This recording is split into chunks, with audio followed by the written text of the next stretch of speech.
Arrivals. The train now standing at platform 5 will be the 10:25 to Exeter St David's, calling at Reading, Pewsey, Westbury and Taunton. Excuse me? Mr. Ward? Yes? I'm Charles Archer from Continental Computers. How do you do? How do you do? Thank you for coming to meet us. Not at all. Did you have a good trip? Yes, thank you. Oh, I'd like you to meet Philip Mason. He's our sales manager. How do you do? The train now standing at platform 3 is the 10:20 intercity service to Bristol.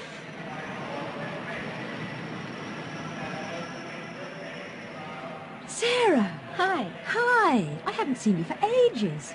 How's things? All right. And you? Fine. How's work? Okay. Do you fancy a coffee? Oh, yes, I'd love one.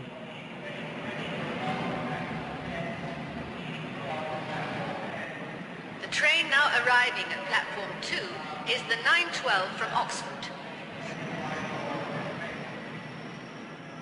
Hello, Dorothy. Hello, Margaret. How are you? Very well, thanks. And you? Oh, I'm fine. How's the family? Well, they're all fine. My car's just outside the station. Shall I take one of your bags? Oh, yes. Thank you.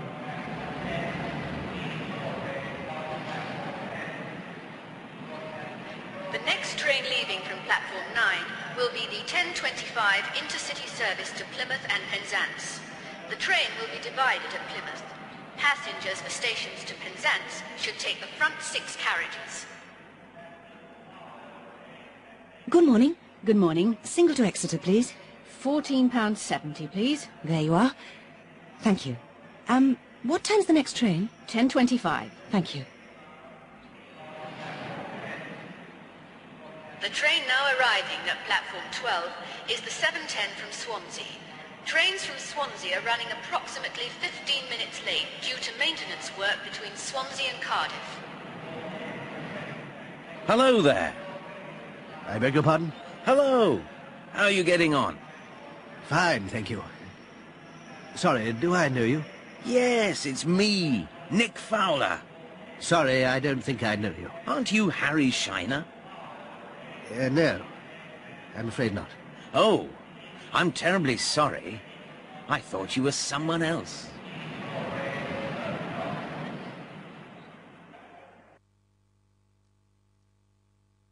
Is everything ready? This Is Your Life is one of the most popular programs on British and American television.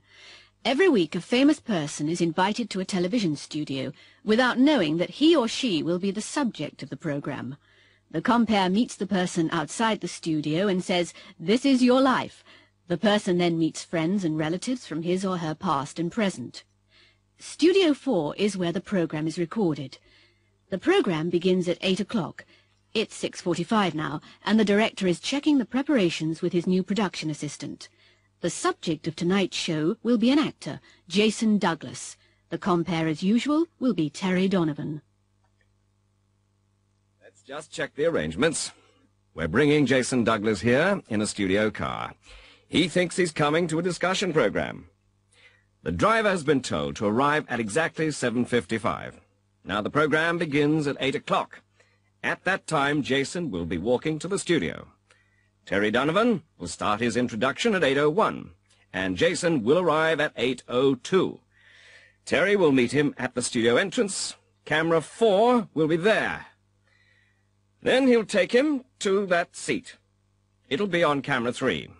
Jason will be sitting there during the whole program. For most of the show, Terry will be standing in the middle, and he'll be on camera 2. The guests will come through that door, talk to Terry and Jason, and then sit over there. Now, is that all clear? Yes, there's just one thing. Well, what is it? Who's going to look after the guests during the show? Pauline is. And where will they be waiting during the show? In room 401, as usual. Pauline will be waiting with them, and she'll be watching the show on the monitor. She'll tell them 2 minutes before they enter. I think that's everything. This Is Your Life.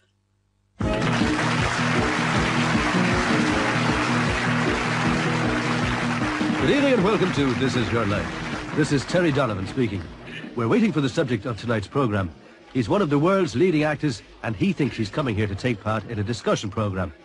I can hear him now. Yes, here he is. Jason Douglas, This Is Your Life. Oh, no. I don't believe it. Not me. Yes, you. Now, come over here and sit down. Jason, you were born at number 28 Balaclava Street in East Ham, London, on July the 2nd, 1947. You were one of 6 children, and your father was a taxi driver. Of course, your name was then Graham Smith. Now, do you know this voice?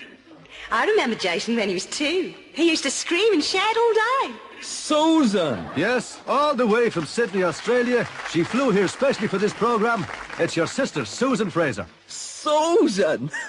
Why didn't you tell me? Oh, this is wonderful. Yes, you haven't seen each other for 13 years.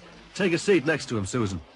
You started school at the age of 5 in 1952, and in 1958 you moved to Lane End Secondary School. Do you remember this voice? Smith, stop looking out of the window. Oh, no! It's Mr. Hooper! Your English teacher, Mr. Stanley Hooper. Was Jason a good student, Mr. Hooper? Eh? No, he was the worst in the class. But he was a brilliant actor, even in those days. He could imitate all the teachers. Thank you, Mr. Hooper. You can speak to Jason later. Well, you went to the London School of Drama in 1966 and left in 1969. In 1973, you went to Hollywood. Do you know this voice? Hi, Jason. Can you ride a horse yet? Maria! Maria Montrose, who's come from Hollywood to be with you tonight. Hello, Jason. Oh, it's great to be here. Hello, Terry. Jason and I were in a movie together in 1974. Jason had to learn to ride a horse. Well, Jason doesn't like horses very much. Like them? I'm terrified of them. Anyway, he practiced for 2 weeks. Then he went to the director, it was Charles Orson, and said, "What do you want me to do?" Charles said, "I want you to fall off the horse." Jason was furious. He said, "What? Fall off? I've been practicing for 2 weeks. I could fall off the first day without any practice."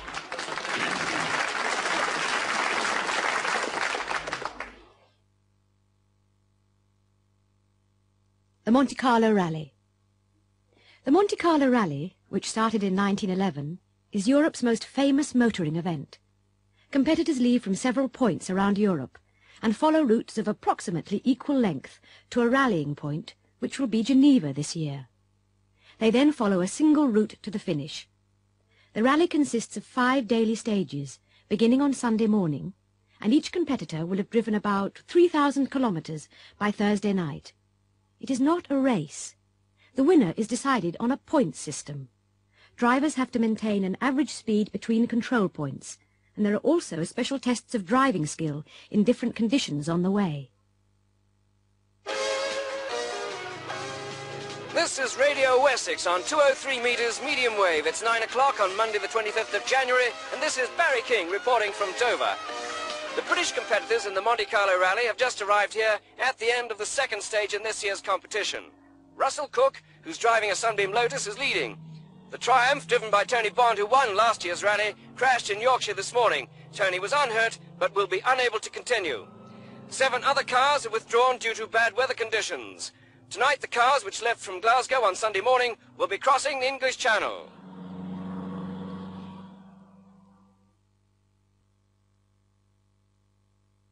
Out of work. In Britain, a lot of people are out of work. Tracy Chapman is 18 and she left school a year ago. She lives in the northeast, an area of high youth unemployment. She hasn't been able to find a job yet. My dad just doesn't understand. He started working in a steel mill when he was 15. Things are different now, but he thinks I should start bringing home some money. Oh, I get my unemployment benefit, but that isn't much, and I'm fed up with queuing for it every Thursday. I hate having to ask me mum and dad for money. Oh, my mum gives me a couple of pounds for tights now and then, but she can't stand seeing me at home all day. I've almost given up looking for a job. I buy the local paper every day, but I'm really tired of looking through the Situations Vacant column. There are 50 applicants for every job. I was interested in being a dentist receptionist because I like meeting people, But now I'd take any job at all. People ask me why I don't move to London, but I don't want to leave my family and friends. Anyway, I'm scared of living on my own in a big city. George Morley is 54. Until last year he was a production manager in the textile industry. He had worked for the same company since he left school. He had a good job, a 4-bedroomed house and a company car. When his company had to close because of economic difficulties, he became redundant. It's funny, really. I don't feel old, but it isn't easy to start looking for a job at my age. I've had so many refusals. Now I'm frightened of applying for a job. All the interviewers are 20 years younger than me. You see, I'm interested in learning a new skill, but nobody wants to train me. I can see their point of view. I'll have to retire in 10 years. It's just, well, I'm tired of sitting around the house. I've worked hard for nearly 40 years, and now I'm terrified of having nothing to do. When I was still with Lancastrian Textiles, I was bored with doing the same thing day after day, but now I'd really enjoy doing a job again. Any job, really. It's not the money. I got good redundancy pay, and the house is paid for, and I've given up smoking. No, it's not just money. I just need to feel, well, useful. That's all. Battle of Trafalgar Street.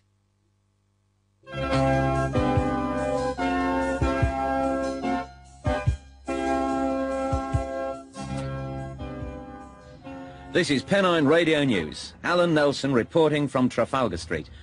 Mr. Hardy, the Tadworth housing officer, has agreed to speak to us. Now, Mr. Hardy, has the situation changed since last night? No, it hasn't. Mrs. Hamilton is still there and she's still refusing to talk to us. Well, what are you going to do? It's a very difficult situation. We'd like her to come out peacefully. The police don't intend to prosecute her, but she's a very stubborn lady. Stubborn? Yes, well, it is her home. I agree, and it's been her home for a long time, I know. But nobody else refused to move.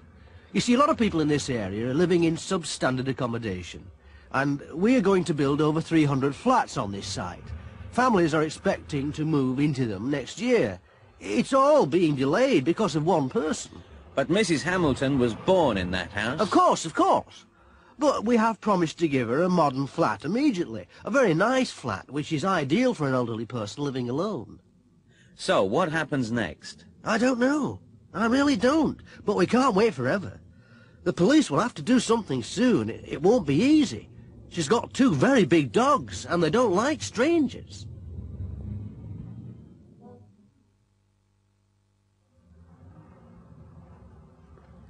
We have also managed to arrange an interview with Mrs. Hamilton. She has decided to speak to us, but she has demanded to see me alone. Mrs. Hamilton. Who are you? I'm Alan Nelson, Pennine Radio News. Well, don't come any closer or I'll let the dogs out. Down, Caesar. Sit, boy. I'm sure our listeners would like to hear your side of the story. There's not much to say. I'm not moving. I was born here. I had my children here, and I intend to die here. But the council really need to have this land, and they have arranged to provide a new flat for you. Oh, yes, I know. But I can't take my dogs with me. And I need to have company. My dogs are all I've got. Down, boy. How long can you stay here? Oh, I've got plenty of food. The council have threatened to cut off the water and electricity, but I'll be all right. Well, thank you, Mrs. Hamilton, and good luck. And you can tell the council from me, I want another house where I can keep me dogs, not a little flat in a bloody high-rise block.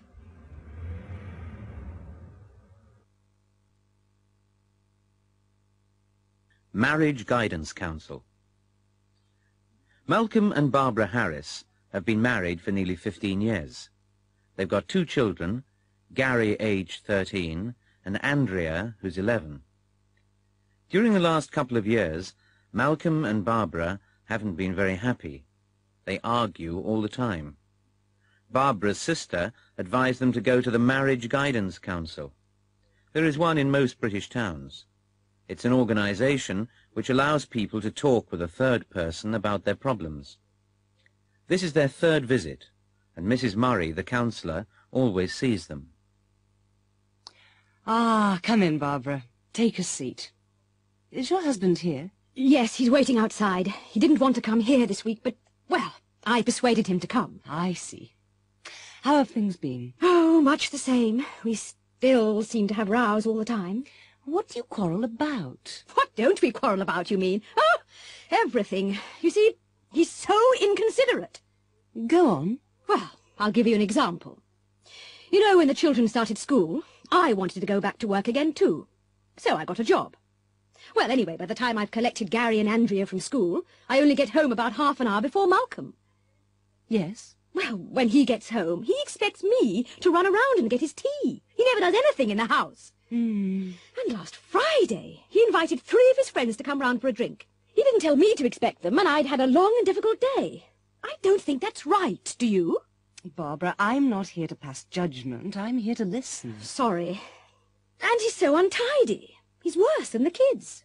I always have to remind him to pick up his clothes. He just throws them on the floor. After all, I'm not his servant. I've got my own career. Actually, I think that's part of the trouble. You see, I earn as much money as he does. Malcolm, I'm so glad you could come. Hello, Mrs. Murray. Well, I'll be honest. Barbara had to force me to come, really. Does it embarrass you to talk about your problems? Yes, it does. But I suppose we need to talk to somebody. Barbara feels that you resent her job. I don't know. I would prefer her to stay at home, but she's very well qualified, and I encouraged her to go back to work. Now the kids are at school, she needs an interest, and I suppose we need the money. How do you share the housework? I try to help. I always help her to wash up, and I help Gary and Andrea to do their homework while she does the dinner. But she doesn't think that's enough. What do you think? I'm not here to give an opinion, Malcolm. I think we're both too tired, that's all. In the evenings, we're both too tired to talk. And Barbara, she never allows me to suggest anything about the house or about the kids. We always have the same arguments. She's got her own opinions, and that's it. Last night we had another row. She's forbidden the kids to ride their bikes to school. Why? She thinks they're too young to ride in the traffic, but I think they should. She always complains about collecting them from school. But you can't wrap children in cotton wool, can you? A funny thing happened to me. A funny thing happened to me last Friday. I'd gone to London to do some shopping. I wanted to get some Christmas presents, and I needed to find some books for my course at college. You see, I'm a student. I caught an early train to London, so by early afternoon I'd bought everything that I wanted. Anyway, I'm not very fond of London, all the noise and traffic, and I'd made some arrangements for that evening. So I took a taxi to Waterloo Station. I can't really afford taxis, but I wanted to get the 3:30 train. Unfortunately, the taxi got stuck in a traffic jam, and by the time I got to Waterloo, the train had just gone. I had to wait an hour for the next one. I bought an evening newspaper, the Standard, and wandered over to the station buffet. At that time of day, it's nearly empty, so I bought a coffee and a packet of biscuits, chocolate biscuits. I'm very fond of chocolate biscuits. There were plenty of empty tables, and I found one near the window. I sat down and began doing the crossword. I always enjoy doing crossword puzzles. After a couple of minutes, a man sat down opposite me. There was nothing special about him, except that he was very tall. In fact, he looked like a typical city businessman. You know, dark suit and briefcase. I didn't say anything, and I carried on with my crossword. Suddenly, he reached across the table, opened my packet of biscuits, took one, dipped it into his coffee, and popped it into his mouth. I couldn't believe my eyes. I was too shocked to say anything. Anyway, I didn't want to make a fuss, so I decided to ignore it. I always avoid trouble if I can. I just took a biscuit myself and went back to my crossword. When the man took a second biscuit, I didn't look up and I didn't make a sound. I pretended to be very interested in the puzzle. After a couple of minutes, I casually put out my hand, took the last biscuit, and glanced at the man. He was staring at me furiously. I nervously put the biscuit in my mouth and decided to leave. I was ready to get up and go when the man suddenly pushed back his chair, stood up, and hurried out of the buffet. I felt very relieved and decided to wait 2 or 3 minutes before going myself. I finished my coffee, folded my newspaper, and stood up. And there, on the table, where my newspaper had been, was my packet of biscuits. Polite requests. Max Millwall used to be a popular comedian on British radio. He's nearly 70 now, but he still performs in clubs in the Midlands and north of England.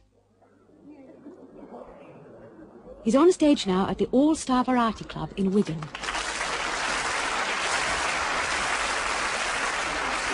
Well, good evening, ladies and gentlemen, and others. It's nice to be back in Wigan again. Well, I have to say that. I say it every night. I said it last night.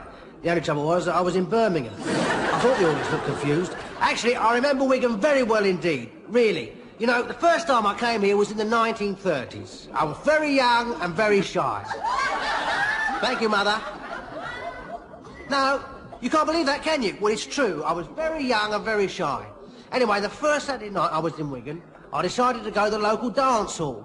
You remember the old Majestic Ballroom in Withenshaw Street? There's a multi-storey car park there now. It was a lovely place, always full of beautiful girls. The ballroom, not the car park. Of course, most of them are grandmothers now. Oh, you were there too, were you, love? I was much too shy to ask anyone for a dance, so I sat down at a table and I thought I'd watch for a while. You know, see how the other lads did it. At the next table there was a lovely girl in a blue dress. She'd arrived with a friend, but her friend was dancing with someone. This bloke came over to her. He was very posh, wearing a dinner jacket and a bow tie. Well, he walked up to her and said, "Excuse me, may I have the pleasure of the next dance?" She looked up at him. She had lovely big blue eyes and said, "Eh? What did you say?" So he said, "I wonder if you would be kind enough to dance with me. If you don't mind." No, thank you very much," she replied. A few minutes later, this other chap arrived. He had a blue suit, a nice tie, a little moustache. He gave her this big smile and said, "Would you be so kind as to have the next dance with me?" "Pardon?" she said. I thought to myself, she's a bit deaf, or maybe she hasn't lost her ears recently. "Would you mind having the next dance with me?" he said, a bit nervously this time. No thanks, love. I'm finishing my lemonade," she replied. Blimey, I thought, this looks a bit difficult. Then this third fella came over. He was very good looking, you know, black teeth, white hair. Sorry, I mean, white teeth, black hair. "May I ask you something?" he said, ever so politely. "If you like," she answered. Could I, no, might I have the next dance with you?" "Oh, sorry," she said. "My feet are aching. I've been standing up all day at the shop." By now I was terrified. I mean, she said no to all of them. Then this fourth character thought he'd try. "Would you like to dance?" he said. "What?" she replied. She was a lovely girl, but I didn't think much of her voice. "Do you want to dance?" he said.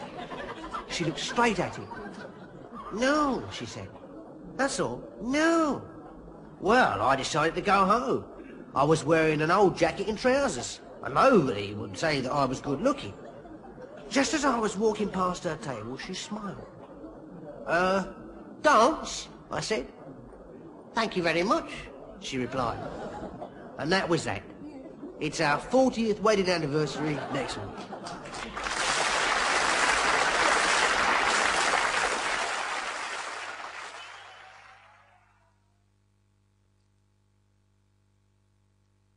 Polite requests. Mike? Yes? Shut the door, will you? It's freezing in here. Right. Sorry.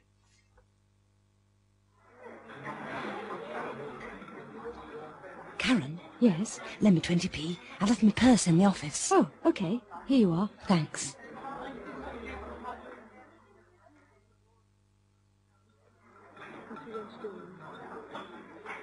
Excuse me, could you pass me the sugar? Oh, yes, of course. There you are. Thank you very much.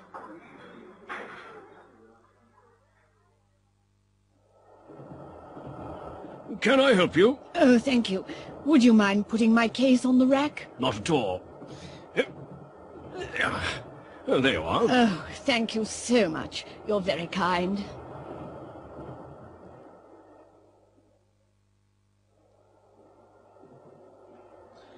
Excuse me, it's a bit stuffy in here. Do you mind if I open the window? No, no, I don't mind at all. I feel like some fresh air too.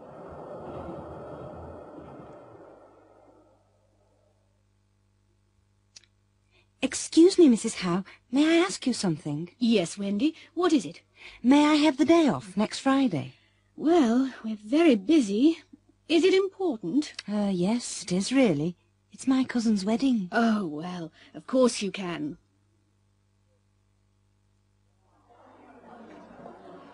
Can I help you, sir? I beg your pardon? Can I help you, sir? Oh, no. No, thank you. I'm just looking.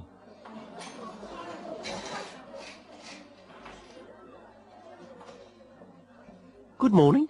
Good morning. I wonder if you can help me. I'm trying to find a Christmas present for my father. Might I suggest a tie? Perhaps. Could you show me some ties?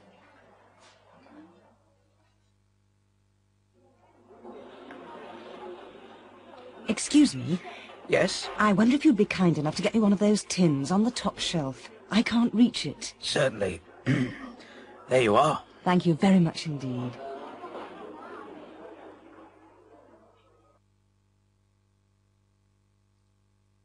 A trip to Spain. Norman Garrard is a trainee sales representative. He's 22 and he works for a company that sells toys. He's going to Spain on business. It's his first business trip abroad and he's packing his suitcase. He lives with his parents and his mother is helping him and fussing. Norman, haven't you finished packing yet? No, Mum. But it's all right. There isn't much to do. Well, I'll give you a hand. Oh, there isn't much room left. Is there anywhere to put your toilet bag? Yes, it'll go in here. Now, I've got 3 more shirts to pack. They'll go on top. But there's another pair of shoes to get in. I don't know where to put them. Put them down the side. Right, I think we can close it now.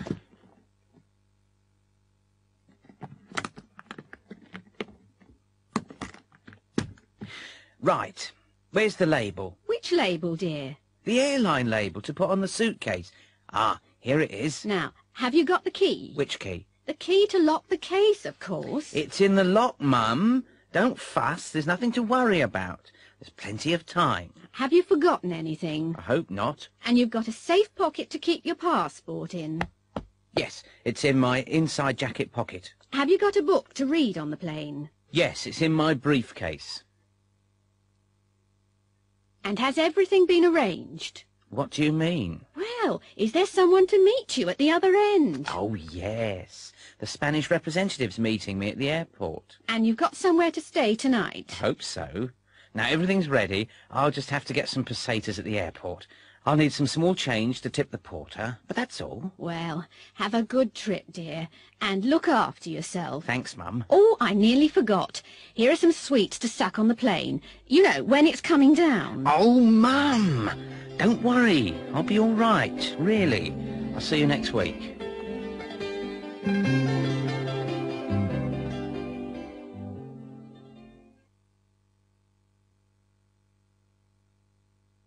Flying to Spain.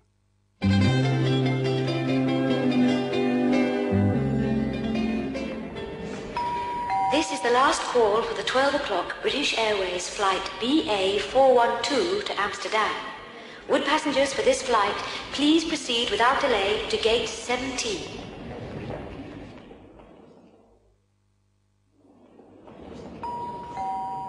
Scandinavian Airlines announced the departure of the 12:05 flight SK526 to Stockholm.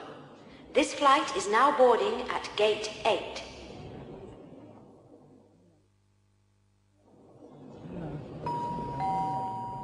Would passengers for the 12:10 Iberia flight IB341 to Madrid please go at once to gate 16, where this flight is now boarding.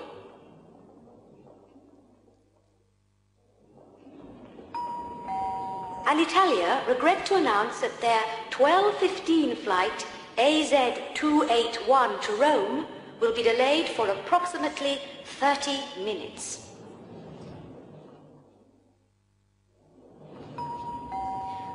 Olympic Airways announced the departure of the 12:30 flight OA260 to Athens.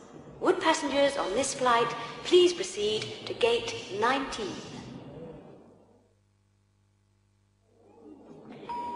This is a call for Mr. Gaston Meyer.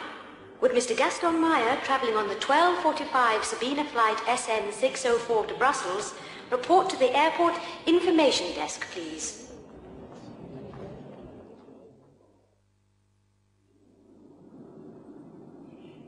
Good afternoon, ladies and gentlemen. Captain Perez and his crew welcome you aboard Iberia flight IB341 to Madrid. I am sorry to announce a slight delay. We are still waiting for clearance from air traffic control. The delay won't be too long, and we hope to arrive in Madrid on time.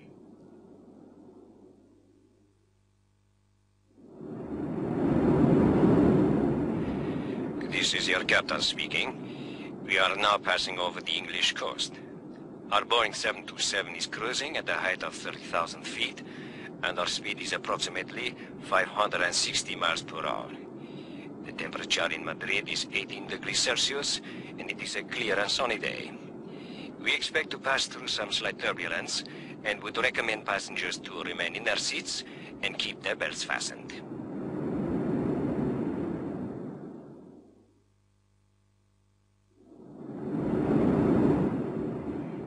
We are now beginning our descent to Madrid.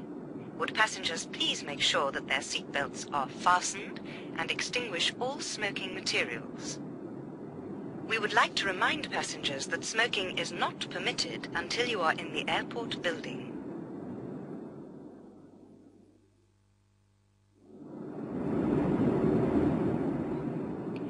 We hope you had a pleasant and enjoyable flight. We would like to thank you for traveling on Iberia, and we hope to see you again soon. Would passengers please remain seated until the plane has come to a complete stop and the doors have been opened.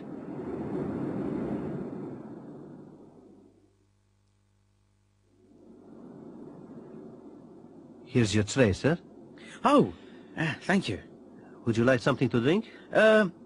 Yes, please. Some red wine.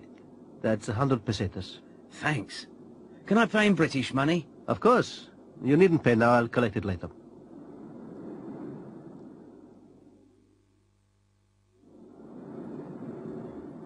Spanish national or non-Spanish, sir? I'm British. Would you mind completing this landing card, sir? Right, thank you.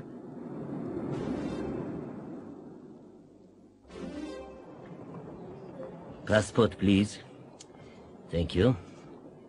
Where have you come from, sir? London. And what's the purpose of your visit? Business or pleasure? Business. Fine. And how long will you be staying here? Just for 5 days. Thank you, Mr. Garrad. I hope you enjoy your visit.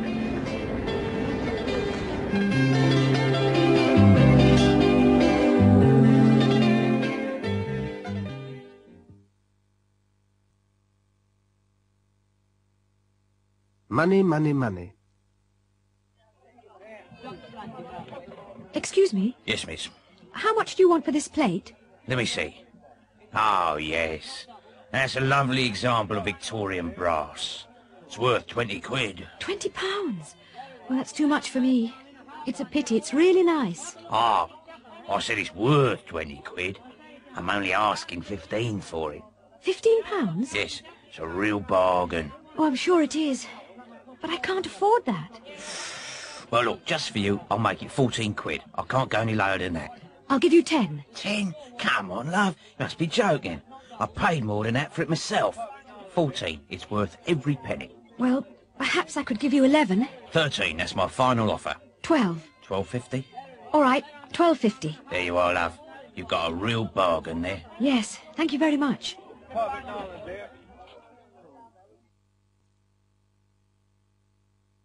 Inside Story.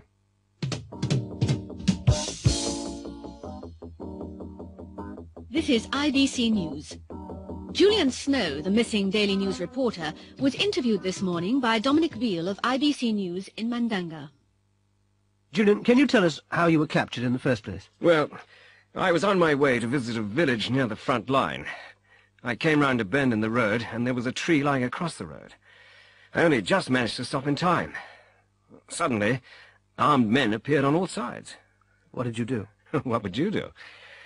I just sat there with my hands in the air. Anyway, they made me get out of the Land Rover and made me lie on the ground. I thought, this is it, they're going to shoot me. I started saying my prayers. What happened next? Well, they searched me. Of course, I didn't have any weapons, just a camera. It's funny, they let me keep it. Then they tied my hands together and blindfolded me.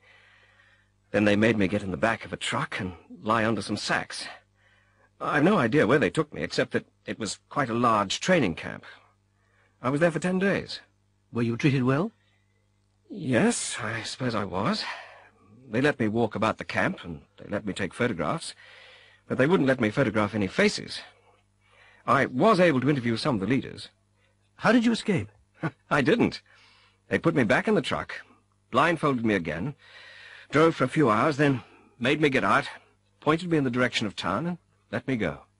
And what exactly did the guerrilla leaders say about the situation? Well, if you want to know that, you'll have to buy tomorrow's Daily News.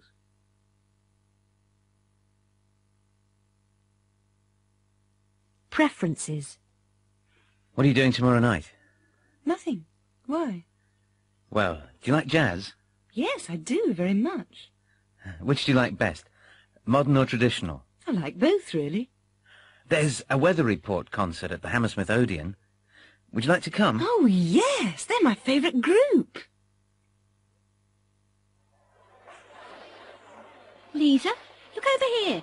They've got a very good selection of Levi cords. Oh, yes, and they got my size, too. But only in navy blue and black. Which do you prefer? I don't like either of them very much. I really wanted green. They haven't got green in your size. Go on, try a pair on. No, I prefer to look somewhere else.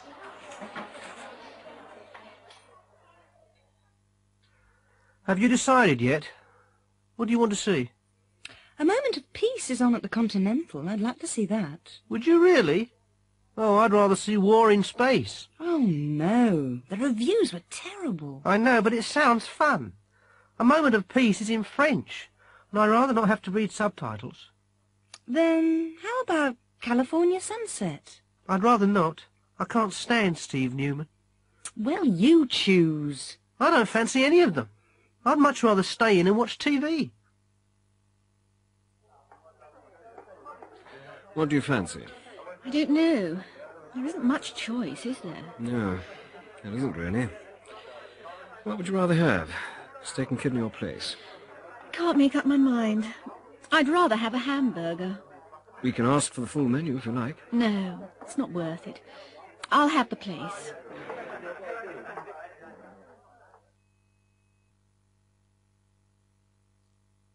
Where have all the fans gone?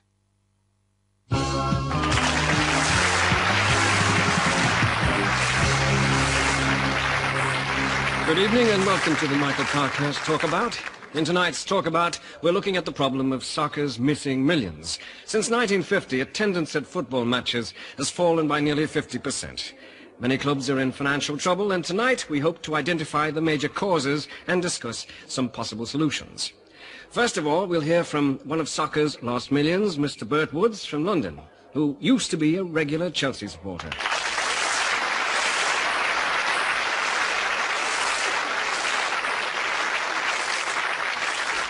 I stopped going 5 or 6 years ago. Rather stay at home, watch it on telly. You get a better view.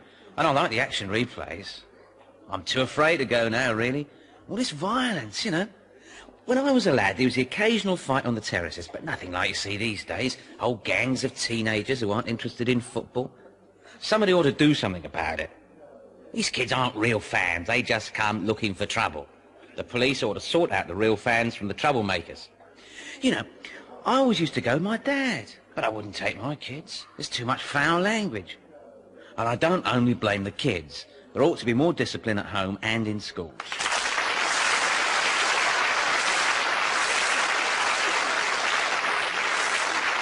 Thank you, Mr. Woods. Let's go over to Brian Huff, the manager of Eastfield United, one of our most successful clubs. Brian? I sympathise with Mr. Woods, and there are plenty of people like him. Anyway, we better do something about it or we'll all go broke. The clubs and players must share the blame. Football's big business and it's very competitive. Winning has become the most important thing. There's too much violence on the field. Referees have to get tougher with players. They should send off players for deliberate fouls. The other problem is television. There's too much football on TV and they only show the most exciting parts. Goals, fouls and violence. People are bored when they see the real game. Anyway, the clubs started talking about these problems 10 years ago and nothing's been done. We better not spend another 10 years talking. We better do something and do it soon.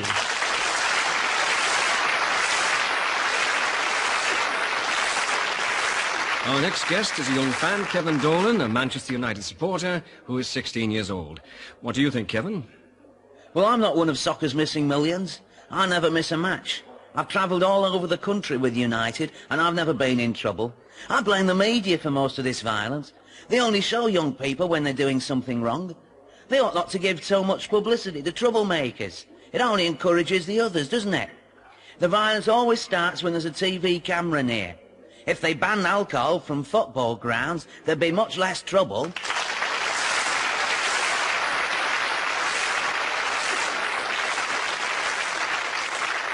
Thank you, Kevin. Our last speaker is Jimmy McTavish, the ex-Scotland striker, who has just returned from the United States after spending 2 years with Miami Galaxy. Well, Jimmy, what ought we to do? I agree with a lot of what's been said, Michael, but hadn't we better look at some solutions? I've been playing in the States for the last 2 seasons, and I haven't seen any violence over there. A football match is a day out for the family. More than half the supporters are women and children, and there are much better facilities. Everybody gets a comfortable seat. There are good restaurants, and there's entertainment before and after the game, and at half-time. Football stadiums are old, cold, and dirty over here. We'd better take a good look at American soccer. I think we've got a lot to learn. Entertainment is what football is all about, and we'd better not forget it.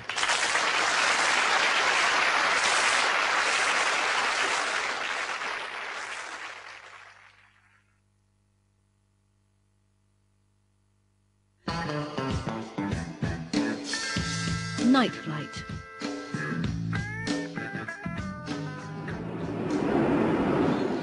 This is Captain Cook speaking. Our estimated time of arrival in Brisbane will be 1 a.m., so we've got a long flight ahead of us. I hope you enjoy it. Our hostesses will be serving dinner shortly. Thank you.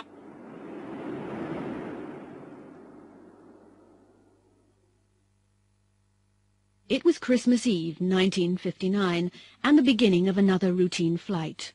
The hostesses started preparing the food trays. A few of the passengers were trying to get some sleep, but most of them were reading.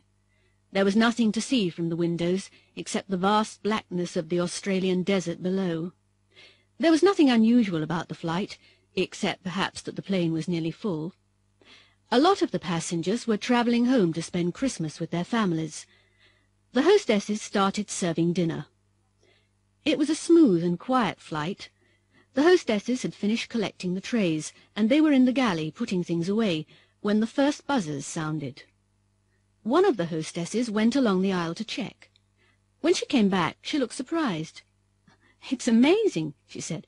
"Even on a smooth flight like this, 2 people have been sick." 20 minutes later, nearly half the passengers were ill, dramatically ill. Several were moaning and groaning, some were doubled up in pain, and 2 were unconscious. Fortunately, there was a doctor on board, and he was helping the hostesses. He came to the galley and said, "I'd better speak to the captain. This is a severe case of food poisoning. I think we'd better land as soon as possible." "What caused it?" asked one of the hostesses. "Well," replied the doctor, "I had the beef for dinner, and I'm fine. The passengers who chose the fish are ill." The hostess led him to the flight deck. She tried to open the door. "I think it's jammed," she said. The doctor helped her to push it open. The captain was lying behind the door. He was unconscious. The co-pilot was slumped across the controls, and the radio operator was trying to revive him. The doctor quickly examined the 2 pilots. "They just collapsed," said the radio operator. "I don't feel too good myself." "Can you land the plane?" said the doctor. "Me? No, I'm not a pilot. We've got to revive them," he replied. "The plane's on automatic pilot. We're okay for a couple of hours." "I don't know," said the doctor. "They could be out for a long time." "I'd better contact ground control," said the radio operator. The doctor turned to the hostess. "Perhaps you should make an announcement. Try to find out if there's a pilot on board." "We can't do that," she said. "It'll cause a general panic." "Well, how the hell are we going to get this thing down?" said the doctor. Suddenly, the hostess remembered something. "One of the passengers. I overheard him saying that he'd been a pilot in the war. I'll get him." She found the man and asked him to come to the galley. "Didn't you say you used to be a pilot?" she asked. "Yes, why? The pilot's all right, isn't he?" She led him to the flight deck. They explained the situation to him. "You mean you want me to fly the plane?" he said. "You must be joking. I was a pilot, but I flew single-engine fighter planes, and that was 15 years ago. This thing's got 4 engines. Isn't there anybody else?" he asked. "I'm afraid not," said the hostess. The man sat down at the controls. His hands were shaking slightly. The radio operator connected him to air traffic control. They told him to keep flying on automatic pilot towards Brisbane and to wait for further instructions from an experienced pilot. An hour later, the lights of Brisbane appeared on the horizon. He could see the lights of the runway shining brightly beyond the city. Air traffic control told him to keep circling until the fuel gauge registered almost empty. This gave him a chance to get used to handling the controls. In the cabin, the hostesses and the doctor were busy attending to the sick. Several people were unconscious. The plane circled for over half an hour. The passengers had begun to realize that something was wrong. "What's going on? Why don't we land?" shouted a middle-aged man. "My wife's ill. We've got to get her to hospital." A woman began sobbing quietly. At last the plane started its descent. Suddenly there was a bump which shook the plane. "We're all going to die!" screamed a man. Even the hostesses looked worried as panic began to spread through the plane. "It's all right," someone said. "The pilot's just lowered the wheels, that's all." As the plane approached the runway, they could see fire trucks and ambulances speeding along beside the runway with their lights flashing. There was a tremendous thump as the wheels hit the tarmac, bounced twice, raced along the runway and screeched to a halt. The first airport truck was there in seconds. "That was nearly a perfect landing. Well done," shouted the control tower. "Thanks," said the man. "Any chance of a job?"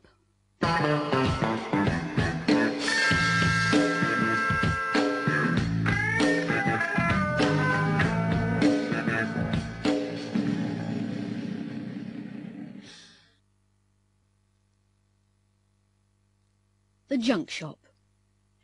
Justin Wedgwood and Lenny Smith are antique dealers. They've got a very successful business. They travel around the country buying antique furniture and paintings from junk shops and from elderly people, and then they sell them from their shop in Kensington, a fashionable part of London. Today they're in a small Welsh town. Justin's just come out of a little junk shop, and he seems very excited. Lenny, we're in luck. There's a painting in there, a landscape. It's a good one. I thought it might be valuable, so I had a good look at the signature. It isn't very clear. I think it may be a constable. A constable? It can't be. They're all in art galleries. They're worth a fortune. Well, someone found one 2 years ago. This might be another. It's dirty and it isn't in very good condition. How much do you think it's worth? I don't know. It may be worth 100,000. It might even be worth more. Be careful, Justin. We'd better use the old trick. Right. There's a chair in the window. It must be worth about £5. I'll offer the old lady 50 quid for it. She'll be so pleased that she won't think about the painting. Don't say you want the painting. Say you want the frame, okay? Fine. You'd better wait in the van. I'd rather do this on my own. Justin, Check the signature before you give her 50 quid for the chair. Don't worry, Lenny. I know what I'm doing.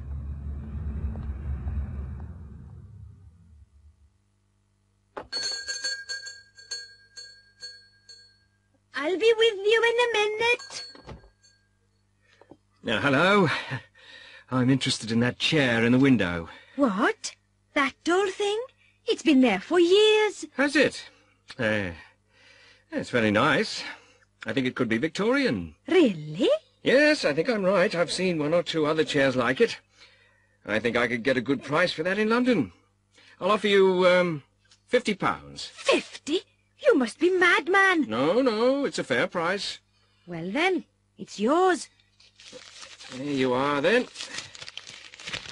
£50. Goodbye. Oh, by the way, that painting's in a nice frame. It's a nice picture, dear. Early 19th century, I've heard. Oh, no, it can't be. I've seen lots like it. It must be 20th century. There's no market for them. Still, I could use the frame. All right. How much will you give me for it? How about £20? Oh, no, dear. It must be worth more than that. It came from the big house on the hill. Did it? Let me have another look at it. Yes, the frame is really nice. I'll give you 100. Oh, dear. I don't know what to do. You see, I like that painting myself. All right. 120. That's my final offer. Shall we say 150? Okay, it's a deal. Shall I wrap it for you? No, I've got the van outside. It was nice doing business with you. Goodbye. Bye-bye, dear.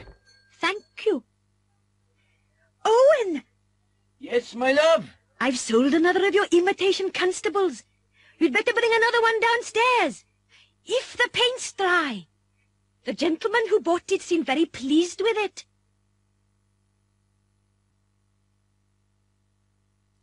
Noisy neighbours.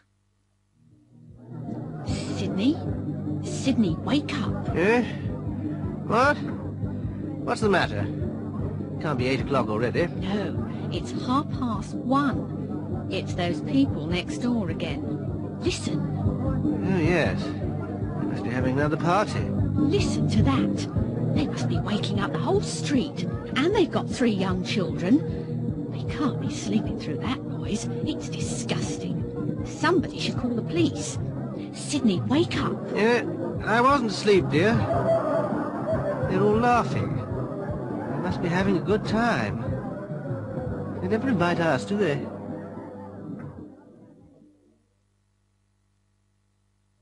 Sydney. Yes, dear. What is it now? Listen. They must be leaving. Oh, thank goodness for that. Maybe we'll get some sleep. I hope so. It's nearly 3 o'clock. Good night, dear. Oh, hell, they're having a row now. I'm not surprised. They always have rows after parties. Oh, they must be throwing the pots and pans again. No, I think that was a plate, dear. Or maybe the television. They'll be sorry in the morning. Sydney, wake up. Oh, what's that? You can't be hammering at this time of night. What time is it? 4 o'clock. What can they be doing at 4 o'clock in the morning? I can't hear any voices. Go back to sleep, Sybil.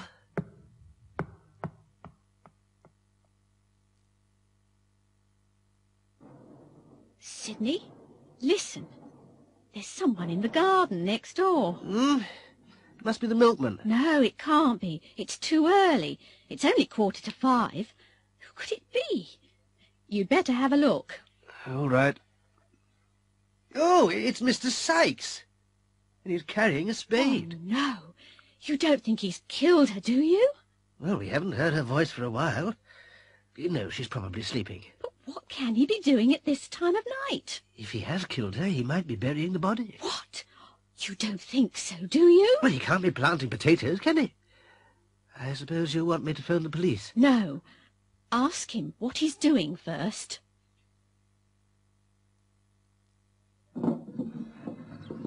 Hello there, Mr. Sykes. You're up early this morning? I haven't been to bed yet. We had a party last night. Hope we didn't keep you awake. Oh, no, we didn't hear anything. Nothing at all.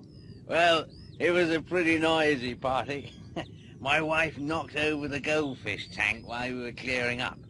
The poor fish died. I'm just burying them before the children wake up.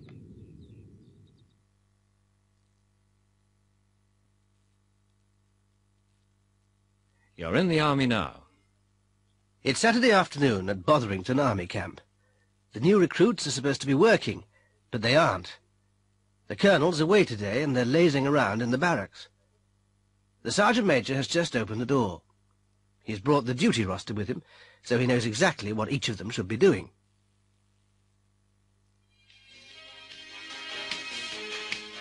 Hello, what's going on here? Smith? What are you doing? I'm listening to the radio, sir. And what are you supposed to be doing, Smith? I'm not sure, sir. Well, let me tell you, Smith. You are supposed to be mowing the lawn. Yes, sir. I'm sorry, sir. It won't happen again, sir. It had better not, Smith. And when I come back, Smith, you better be mowing that grass. Do you understand? Yes, sir. This isn't a holiday camp. You're in the army, you know.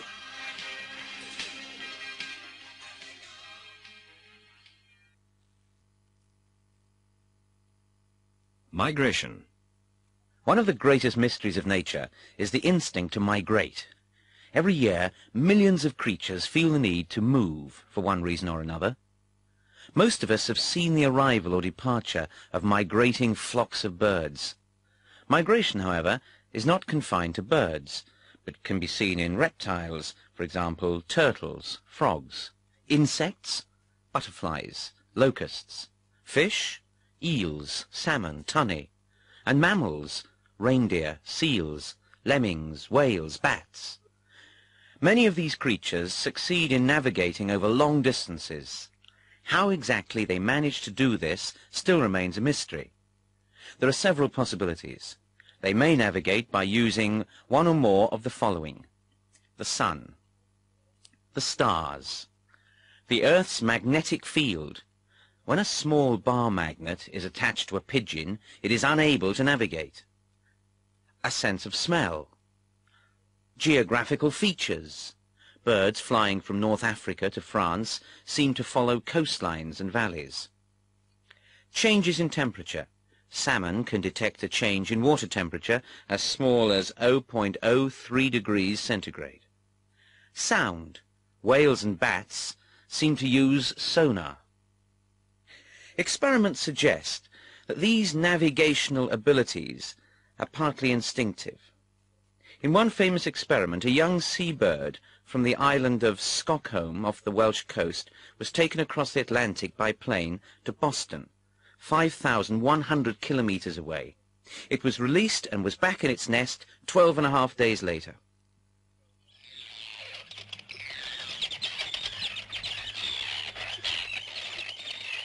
This seabird holds the record for long-distance migration. Arctic tern breed in northern Canada, Greenland, northern Europe, Siberia and Alaska. In late August they set off on a 17,500 kilometer journey which takes them south, past the west coasts of Europe and Africa to the tip of southern Africa, 14,000 kilometers in 90 days. They then fly round to the Indian Ocean and down to Antarctica, where they spend the Antarctic summer. On the way back, they sometimes make a complete circuit of Antarctica before returning to their breeding grounds. The round trip is over 35,000 kilometers in 8 months, 240 kilometers a day when they're flying. The Arctic tern sees more hours of daylight than any other creature because it experiences 2 summers a year, one in the Arctic region and one in the Antarctic. These regions have almost constant daylight in summer. One tern, which was ringed in Norway as a chick, died in exactly the same place 27 years later. Presumably, it had made the journey 27 times. European freshwater eels, which look like snakes but are really fish, begin and end their lives in the Sargasso Sea, southeast of Bermuda. As eggs and larvae, they drift for 3 years towards Europe, changing both shape and color as they reach the freshwater estuaries of European rivers. They spend the next 9 to 19 years in rivers, streams, lakes and ponds. As they approach old age, they seem to have an unexplained compulsion to return to the Sargasso Sea to breed. Many eels which have found their way into ponds and lakes come out of the water and travel overland, gliding through damp grass. When they reach the sea, they make their way to the Sargasso, where they breed and die. No eels make the journey twice. The eel has an acute sense of smell, which is used for navigation in local waters, but inherited memory seems the only explanation for their migration to the Sargasso. The brown lemming is a small mammal, 10 to 18 centimeters long, found all over northern Canada, Scandinavia, and northern Russia. Lemmings usually make short annual migrations in spring, traveling by night and feeding and sleeping by day. Every 3 or 4 years, however, they make much longer migrations in large numbers. The lemming population seems to change over a 3 or 4 year cycle, from 1 lemming per 4 hectares to between 400 and 700 lemmings per 4 hectares. Migration seems to be a method of population control, and is most spectacular in the well-known mass suicides, where thousands of lemmings plunge over cliff tops into the sea and swim till they die of exhaustion. These mass suicides only occur infrequently, and then only in Norway, where mountains touch the sea. Nobody knows what makes them do it, but there are 2 theories. One is that migrating lemmings cross rivers and lakes and can't tell the difference between a river and the sea. The other, more interesting theory is that they are migrating towards ancient breeding grounds, which existed beneath the North Sea millions of years ago, when the sea level was lower.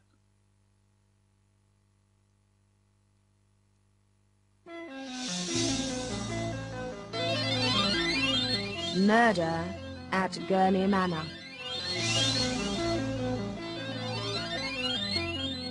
Lord Gurney was found dead on the library floor of his country house in Norfolk. He had been shot 5 times. The police have been called. There are 6 people in the house, and they all heard the shots at about 9 o'clock. The police have taken statements and made the following notes about each of the 6 people. I was in my room. My bedroom's on the ground floor because I can't walk. I was reading. I heard the shots. There were 4 or 5. I wheeled myself into the hall. The door of the library was open. Miss Smart was standing in the doorway, screaming. Gillespie was standing at the French windows. The gun was on the floor by the body. I was in the drawing-room, writing some letters, job applications, actually. I heard the shots, ran across the hall. The library door was open. Poor dear Horace was lying in a pool of blood. I started screaming. Gillespie came in through the French windows. They were open. Then Lady Agatha arrived. She didn't say a word. She just stared at me. I was in the billiard room. I was practicing. Suddenly there were 5 shots. I thought it was Chivers shooting birds in the garden again. Then I heard a scream. It sounded like Celia, so I opened the connecting door to the library and saw Father lying there, Gillespie at the window, and Celia and Mother together in the main doorway. I couldn't believe my eyes. I was by the lake fishing in my usual place. When I heard the shots, I hurried through the trees towards the house.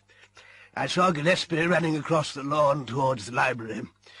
When I got there, everybody was in the room except Tom Giles, the gardener. Poor old Gurney was dead. I was absolutely sure he was dead. After all, I was in the army for 20 years. I was taking my evening walk. I had just come out of the kitchen door. I was walking round the corner of the house when I heard shooting. I ran across the lawn to the French windows. I saw Lord Gurney's body and Miss Smart in the doorway. I was working in the kitchen garden. I heard shots, but that's not unusual around here. Lord Gurney and the Major are very fond of shooting.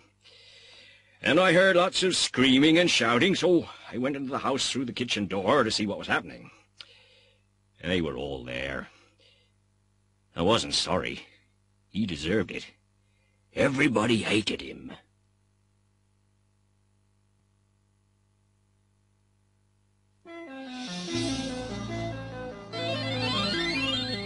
Murder at Gurney Manor, Part 2. Inspector Marples is in charge of the case. Sergeant Watts is his assistant. They're in the library. Where is everybody, Sergeant? They're all in the drawing room, sir. Constable Dixon's with them. What do you think, sir? It could have been any one of them, couldn't it? We don't know what skeletons are in the cupboard. May have been two of them together. Might even have been all of them. Nobody seems very sad. No, sir. Lord Gurney was a very unpopular man in the village. Nobody liked him. It could have been an outsider. No, Watts. It must have been one of them. Let's look at the evidence. It seems to me that everybody has got a motive, sir, and nobody's got an alibi. They all say they were alone when it happened. Yes, and there are no fingerprints on the gun. It couldn't have been her, sir. Why not, Watts? Well, she's in a wheelchair. She can't move very fast. Anyway, they've been married for 35 years. Can't have been her. Most murders are inside the family, Watts, and there is a door between her room and the library. Oh, yes, sir. But it was locked. Doors have keys, Watts. But why would she want to kill him? Miss Smart's a very attractive young woman. We don't know what was going on. She could have been jealous. But, sir, he was over 60. He was old enough to be her father. Ah, well, Watts, he was a good-looking man and very rich. What about the Major, Watts? He's a strange fellow. I've been thinking about that. It can't have been him, sir. Really? Why not? Why would he need to fire 5 times? He was an army pistol champion. He could have killed him with one shot. Maybe he did, Watts. Maybe he did. I don't understand, sir. There are a lot of things you don't understand, Watts. Perhaps he's more clever than he looks. But there's no motive, sir. There may have been. I mean, there was that scandal with the property company.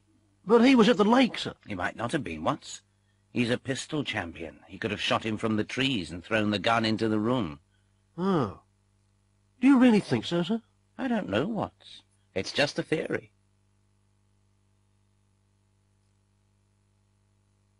Making a complaint. Good morning, miss. I'd like to speak to the manager. I am the manager, sir. How can I help you? Oh, really? It's this radio. It doesn't work. Did you buy it here? Pardon? Of course I bought it here. Look, you switch it on, and nothing happens. Could I see your receipt? Receipt? I haven't got one. Oh, you should have obtained a receipt when you bought it. I probably did. I must have thrown it away. Ah, well, have you got any other proof of purchase? The guarantee, for example. No. It must have been in the box. I threw that away, too. Oh, dear. You really ought to have kept it. We need to know the exact date of purchase. What? I only bought it yesterday. That young man over there served me. Oh, I paid by cheque. I've got the cheque stub. That's all right, then. Did you check the radio before you left the shop? Check it? No, it was in the box. I expected it to work. It wasn't a cheap radio. It's a good make. You should have checked it. Come on, stop telling me what I should have done and do something. Either give me my money back or give me another radio. There's no need to get aggressive, sir. Let me look at it. You see this little switch on the back? Yes. It's on mains, and it should be on battery. You really should have read the instructions. Oh.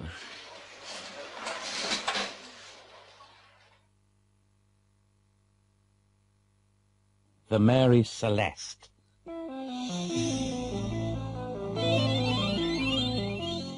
Part 1. The Mary Celeste was built in 1861 in Nova Scotia, Canada, as a cargo-carrying sailing ship. When it was launched, it was given the name the Amazon. It was not a lucky ship. The first captain died a few days after it was registered, and on its first voyage in 1862 it was badly damaged in a collision. While it was being repaired in port, it caught fire. In 1863 it crossed the Atlantic for the first time, and in the English Channel it collided with another ship, which sank. The Amazon was badly damaged itself. 4 years later, in 1867, it ran aground on Cape Breton Island off the Canadian coast. The ship was almost completely wrecked and had to be rebuilt. It was then sold, and the name was changed to the Mary Celeste. Sailors are very superstitious and dislike sailing on ships which have been unlucky or which have changed their names. Many sailors refuse to sail on the Mary Celeste. On November the 5th, 1872, the Mary Celeste left New York carrying a cargo of commercial alcohol to Genoa in Italy. There were 11 people on board: Captain Briggs, his wife and 2-year-old daughter, and a crew of 8. Briggs was an experienced captain and a very religious man. In his cabin there was a harmonium which was used for playing hymns. A month later, the Mary Celeste was seen by another ship, the Dei Grazia, about halfway between the Azores and the Portuguese coast. Captain Morehouse of the Dei Grazia, a friend of Captain Briggs, noticed that the ship was sailing strangely. When the Mary Celeste did not answer his signal, he decided to investigate. He sent a small boat to find out what was wrong. The Mary Celeste was completely deserted. The only lifeboat was missing. All the sails were up and in good condition. All the cargo was there. The ship had obviously been through storms. The glass on the compass was broken. The windows of the deck cabins had been covered with wooden planks. There was a meter of water in the cargo hold, which was not enough to be dangerous. The water pumps were working perfectly. There was enough food for 6 months and plenty of fresh water. All the crew's personal possessions, clothes, boots, pipes, and tobacco, etc., were on board. There were toys on the captain's bed. There was food and drink on the cabin table. Only the navigation instruments and ship's papers were missing. The last entry in the ship's logbook had been made 11 days earlier, 1,000 kilometers west, but the ship had continued in a straight line. The forehatch was found open. There were 2 deep marks on the bows near the waterline. There was a deep cut on the ship's rail made by an axe. There were old brown blood stains on the deck and on the captain's sword, which was in the cabin. Captain Morehouse put some sailors on the Mary Celeste, who sailed it to Portugal. There was a long official investigation, but the story of what had happened on the ship and what had happened to the crew still remains a mystery. Captain Morehouse and his crew were given the salvage money for bringing the ship to port. Many explanations have been suggested, but none of them have ever been proved.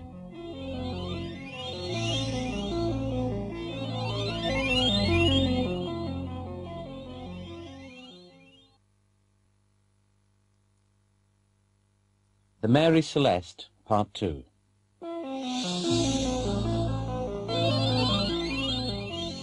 I don't know what happened, but it must have happened suddenly. Why do you think that? Think about it. There were toys on the captain's bed, weren't there? The child must have been playing, and they must have interrupted her suddenly. Yes, that's true. And the food was on the table. They must have been eating, or getting ready to eat. I'll tell you my theory. The lifeboat was missing, right? They could have been practicing their emergency drill. They must have got into the boat and launched it. All right. But what happened to the boat? They may have been rowing the lifeboat round the ship, and there must have been a gust of wind. Then the ship could have moved forward and run down the lifeboat. That explains the marks on the bows. Come on. They can't all have been sitting in the lifeboat. What about the captain? He should have been steering the ship. He might have been watching the drill and jumped in to save the others.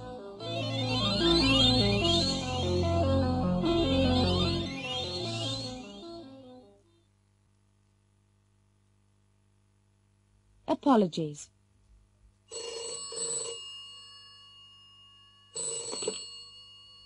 Hello. Derek Moore speaking. Oh, hello, Derek. This is Clive. Ah, yes. Did you get home all right? Yes, thanks. But I just wanted to apologize for last night. Don't worry about it. It really doesn't matter. But the carpet, it must be ruined. It was so silly of me to put the cup on the floor. Forget it, Clive. It's all right now. But it must have made an awful stain. Look, it's nothing. I was annoyed last night, but it doesn't look so bad this morning. Anyway, you must let me pay for the cleaning. Listen, Clive, accidents happen. They always do at parties. I don't want to hear any more about it, right? All right. I really am very sorry. See you on Monday. Bye.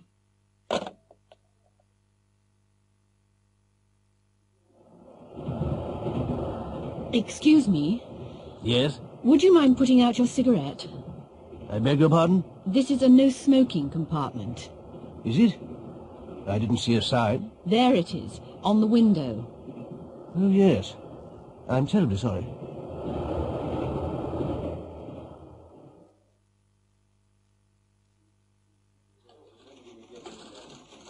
Oh, good morning, Mrs. Newbury. Good afternoon, Sharon. Late again? Oh, yes, I'm ever so sorry. I couldn't find a parking place. Perhaps you should have left home earlier. Yes, I know. It won't happen again. It had better not, Sharon. This is the third time this week.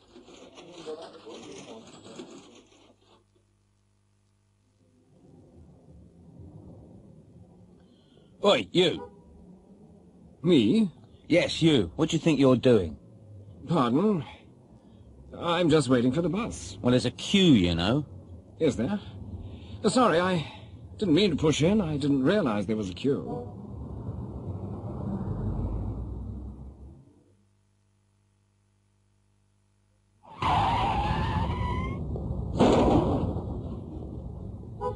Are you okay? Yes, I'm all right, but what about my car? There's not too much damage. What? Just look at it. I only bought it last week. You shouldn't have been going so fast. Well, I'm sorry, but it wasn't my fault. Wasn't your fault? What do you mean? I had right of way. I'm afraid you didn't. You shouldn't have come out like that. Why not? There's no sign. What's that there, then? Oh, yes. The stop sign. I must have missed it. Well, you should be more careful. You could have killed us all. Yes. I'm sorry. What more can I say? All right, all right. At least nobody's hurt. Here come the police. You better explain it to them.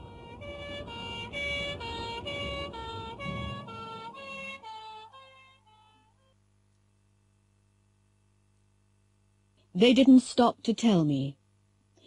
Inspector Waterman is interviewing Stan Fletcher, the driver of the hijacked truck. Sit down, Mr. Fletcher. Cigarette? No, thanks. I'm trying to stop smoking. Now, Mr. Fletcher, how did you manage to lose your truck? You know the story already. Well, tell us again. OK. I was driving down the M6 from Scotland, carrying whiskey, in cases. I decided to stop at Burnham Wood. Why Burnham Wood? I stopped to get some diesel, and I needed a coffee. I've been driving for 3 hours. Go on. After I'd filled a tank, I parked outside the cafe. Yes. I got my coffee and sat by the window to keep an eye on the truck. Did you see anybody near the lorry? No. Nobody. Then I went to make a phone call. A phone call? Yes. You can check. I stopped to get some change at the cash desk. OK. Then? Well, I was talking to my wife on the phone when I saw the lorry going past the window. I couldn't believe my eyes. I dropped the phone and ran outside, but it was too late. Had you remembered to lock the cab door? Yes. I always remember to lock it. I'm not stupid, you know. All right, all right. But can you actually remember locking it on this occasion? Yes, definitely. How can you be so sure? Well, I remember putting the key in the lock. It was all wet and dirty. was raining, you see, and I dropped it in a puddle. And the passenger door? Did you remember to check that? I don't actually remember checking it, but I'm sure I must have done. It locks from the inside, and I never use that door. But you don't remember checking it? No, not really. But you can't remember everything, can you? I might have forgotten to check it. So it could have been open? Yes. Yes, it could have been, but I bet it wasn't.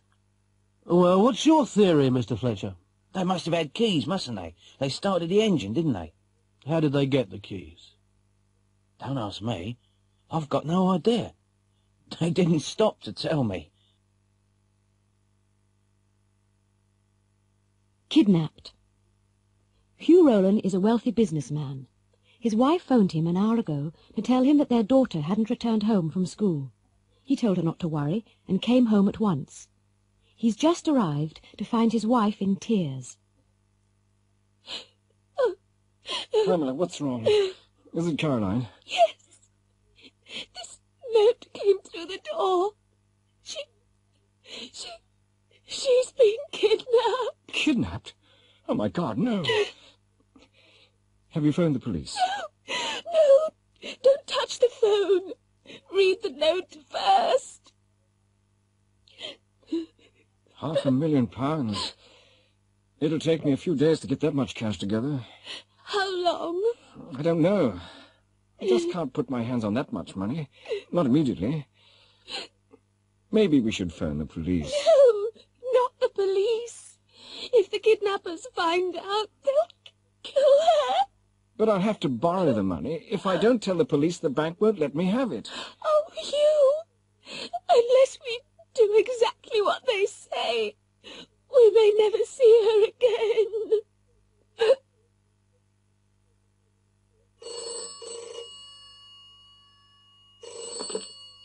Hugh Rowland?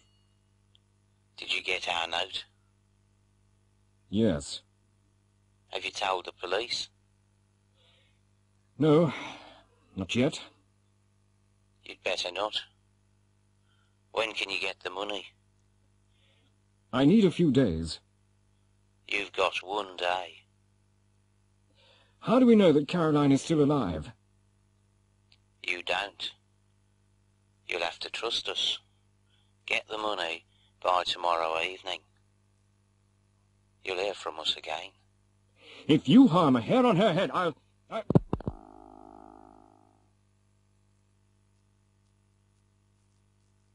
Have you seen this advert? Wendy, have you seen this advert? It looks great, doesn't it? I phoned them an hour ago. They'll ring me back if they want me. Oh, they'll want you. I mean, you've got beautiful long hair. I hope so. If I go, I'll get a new hairstyle. And a day out in London. Hey, Andrew, look at this ad. That looks fun. Why don't you ring? I'd love to, but it's a waste of time. My hair's far too short. Well, I like it the way it is. Anyway, you don't know what they might do. Blue and green hair's fashionable at the moment. Oh, Andrew, I wouldn't mind that. If I had longer hair, I'd phone them. Colin, take a look at this. Oh, yes, I've seen it. I'm going to phone tomorrow. It sounds very exciting. And you've got a decent car. There are some disadvantages. Every job's got disadvantages. But you're always complaining about your present job. I know. I'm prepared to try it. But we haven't got a phone. I won't take it if they don't pay the phone bills. Sandra, did you see this? Yes. You aren't interested, are you? What, me? I wasn't born yesterday. There are far too many things wrong with it. What do you mean? I wouldn't take a job like that. You wouldn't have any security. You wouldn't earn anything if you didn't work all day, every day. And I wouldn't take a sales job if they didn't provide a car. Yes. Look at the address. It's a hotel room. Certainly wouldn't work for a company if they didn't even have an office. Helen, what do you think of this advertisement? Well, didn't I tell you? It was in last week's paper, too. I applied. I've got an interview tomorrow. Do you think you'll get it? They seemed very keen on the phone. I think they'll offer me the job. So, you're going to California? I didn't say that. I won't take the job unless they agree to pay my return fare. It'll be hard work with 5 kids, and I won't go unless they offer me a good salary. There's a job in America in the paper. Yes, I know. I wouldn't dream of applying for it. Why not? You've been looking for a job in the States. It's slave labour, isn't it? 5 kids, 1 evening off a week. But the money might be very good. I wouldn't take it unless they paid me a really good salary, with longer holidays and more free time. And I certainly wouldn't go anywhere abroad unless they paid my return fare. Energy crisis. Good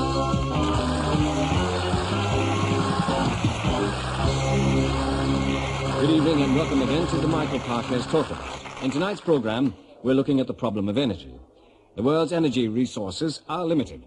Nobody knows exactly how much fuel is left, but pessimistic forecasts say that there is only enough coal for 450 years, enough natural gas for 50 years, and that oil might run out in 30 years. Obviously, we have to do something, and we have to do it soon. I'd like to welcome our first guest, Professor Marvin Burnham of the New England Institute of Technology. Professor Burnham.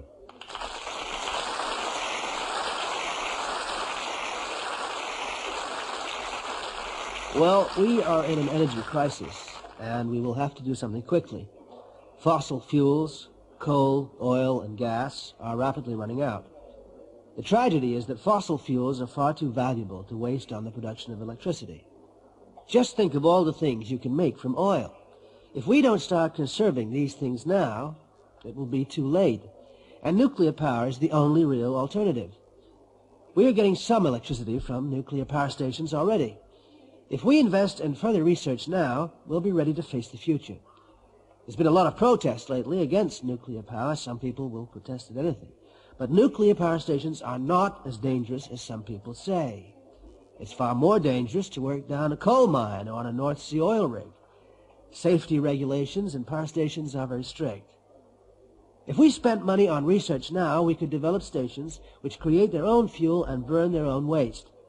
In many parts of the world where there are no fossil fuels, nuclear power is the only alternative. If you accept that we need electricity, then we will need nuclear energy. Just imagine what the world would be like if we didn't have electricity. No heating, no lighting, no transport, no radio or TV.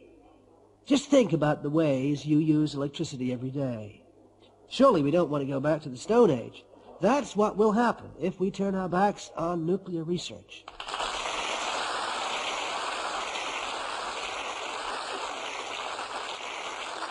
Thank you, Professor.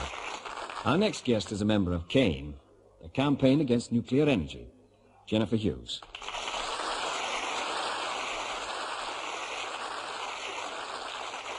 Right. I must disagree totally with Professor Burnham. Let's look at the facts. First, there is no perfect machine. I mean, why do aeroplanes crash? Machines fail. People make mistakes. What would happen if there were a serious nuclear accident? And an accident must be inevitable, sooner or later. Huge areas would be evacuated, and they could remain contaminated with radioactivity for years. If it happened in your area, you wouldn't get a penny in compensation. No insurance company covers nuclear risks. There are accidents. If the nuclear industry didn't keep them quiet, there would be a public outcry. Radioactivity causes cancer and may affect future generations. Next, nuclear waste. There is no technology for absolutely safe disposal. Some of this waste will remain active for thousands of years. Is that what you want to leave to your children? And their children's children? A reactor only lasts about 25 years. By the year 2000, we'll have retired 26 reactors in the UK. Next, terrorism. Terrorists could hold a nation to ransom if they captured a reactor. In the USA, the Savannah River plant, and Professor Burnham knows this very well, lost, yes, lost, enough plutonium between 1955 and 1978 to make 18 atom bombs. Where is it? Who's got it? I consider that nuclear energy is expensive, dangerous, and evil. And, most of all, absolutely unnecessary. But Dr. Woodstock will be saying more about that.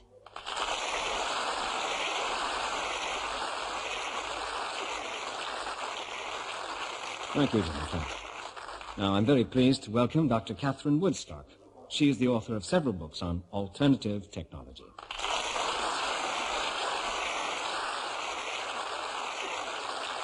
Hello. I'd like to begin by agreeing with Jennifer. We can develop alternative sources of power, and unless we try, we'll never succeed. Instead of burning fossil fuels, we should be concentrating on more economic uses of electricity, because electricity can be produced from any source of energy. If we didn't waste so much energy, our resources would last longer. You can save more energy by conservation than you can produce for the same money. Unless we do research on solar energy, wind power, wave power, tidal power, hydroelectric schemes, etc., our fossil fuels will run out and will all freeze or starve to death. Other countries are spending much more than us on research, and don't forget that energy from the sun, the waves, and the wind lasts forever. We really won't survive unless we start working on cleaner, safer sources of energy.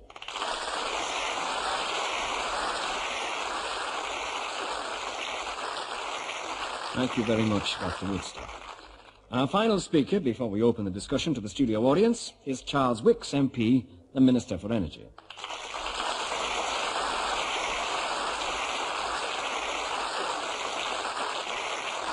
I've been listening to the other speakers with great interest. By the way, I don't agree with some of the estimates of world energy reserves. More oil and gas is being discovered all the time. If we listen to the pessimists, and there are a lot of them about, none of us would sleep at night. In the short term, we must continue to rely on the fossil fuels, oil, coal and gas. But we must also look to the future. Our policy must be flexible.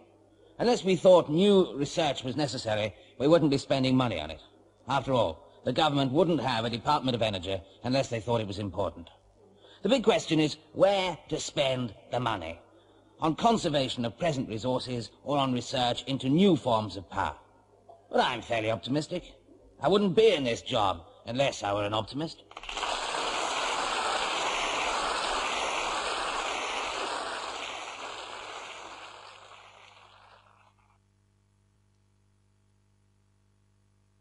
What would you have done?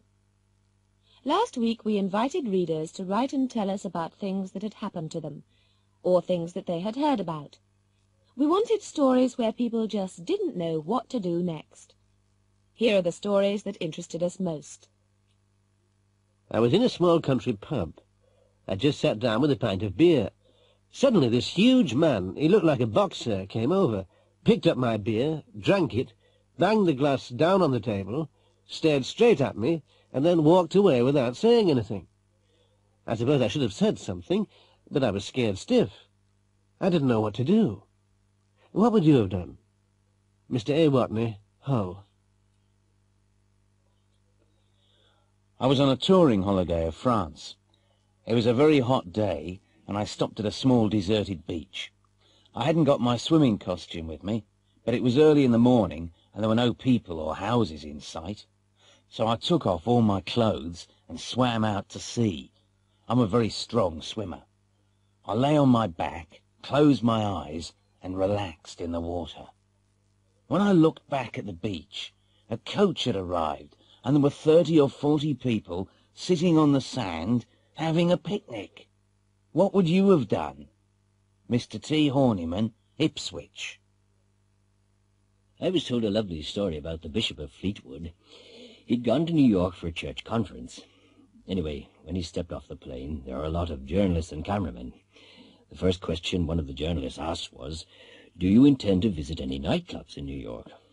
Well, the bishop was 85 years old. "Are there any nightclubs in New York?" he asked innocently. The next morning, the headline in one of the New York papers was, "Bishop's first question on arrival in New York, are there any nightclubs?" How would you have felt? Reverend Simon Fisher, Exeter. My story isn't at all funny. It was a very frightening experience. You see, one night I woke up suddenly. I heard the tinkle of broken glass from downstairs, and I thought I heard the window opening and the sound of two voices. My wife had woken up too. She told me to do something. A couple of days before, there'd been a report about a burglary in the local paper. The burglars had been interrupted, and they'd beaten up the householder. They'd nearly killed him. I was trembling with fear. I just didn't know what to do. In the end, I didn't go down, and they stole the silver tea service I'd inherited from my mother. Was I right? What would you have done? Mr. D. Boswell, Edinburgh. I had parked my car in a multi-storey car park, and I was taking a short cut through the side door of the restaurant in a large store. Halfway across the restaurant, I spotted my father eating pie, chips and peas. He often eats there. I crept up behind him, put my hand over his shoulder, took a chip off the plate, dipped it in the tomato sauce and ate it. Then I realized that the man was not my father. I was so embarrassed. I couldn't say a word. What would you have done? Miss H.P. Branston, Cardiff. I just parked my car in the street near the football stadium in Liverpool. It was 10 minutes before the start of the match, and I was in a hurry. Two little boys came up to me and said, "Give us 50p, we'll look after your car while you're at the match." I told them to clear off, and one of them looked at me with big, round, innocent eyes and said, "Unless you give us the money, something might happen to your car while you're away. You know, scratch or a flat tyre, something like that." I was furious. What would you have done? Mr. J. Hill, Birkenhead. I couldn't believe a story I heard the other day. It seems that a couple had just bought a house in Manchester. They wanted to insulate the roof, so they climbed up into the loft. There, under the water tank, was £20,000 in cash. They handed over the money to the police. Would you have reported the find? What would you have done? Mrs. B. Leyland, Birmingham.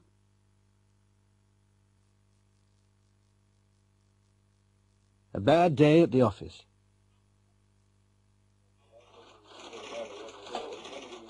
What was wrong with you this morning? Wrong with me? Sorry, Bob. I don't know what you mean. You walked straight past me. You didn't say a word. Really? Where? It was just outside the newsagents in the High Street. I'm terribly sorry, Bob. I just didn't see you. Come on, Debbie. You must have done. I was waving. No, honestly, I didn't see you. If I had seen you, I would have said hello.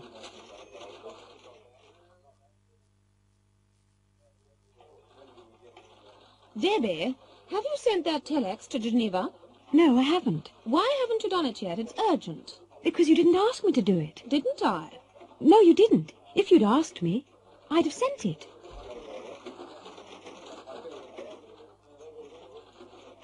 Did you see a letter from Brazil on this desk? Yes, it's here. Oh, good. Where's the envelope? I threw it away. Why? It had some nice stamps on it. I wanted them for my son. He collects stamps. Oh, Gordon, if only I'd known. It doesn't matter. No, I'd have kept it if I'd known.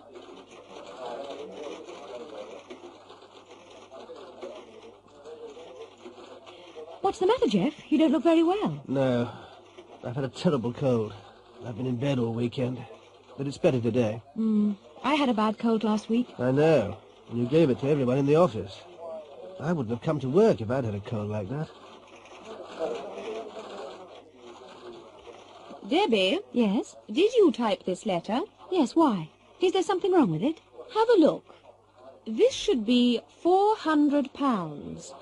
You've typed £40,000. Oh, yes. I'm ever so sorry. And you've also misspelt the customer's name. It should be Snelling, not Smelling. It's not funny, Debbie. If I hadn't noticed it, we could have lost the order.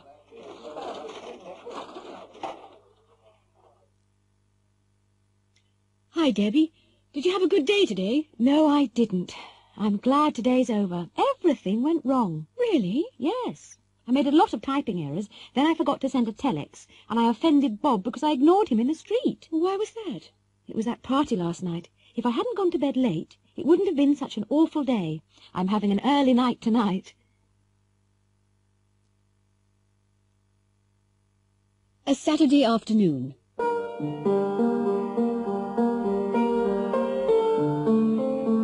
Gillian felt slightly uneasy as the porter unlocked the gates and waved her through.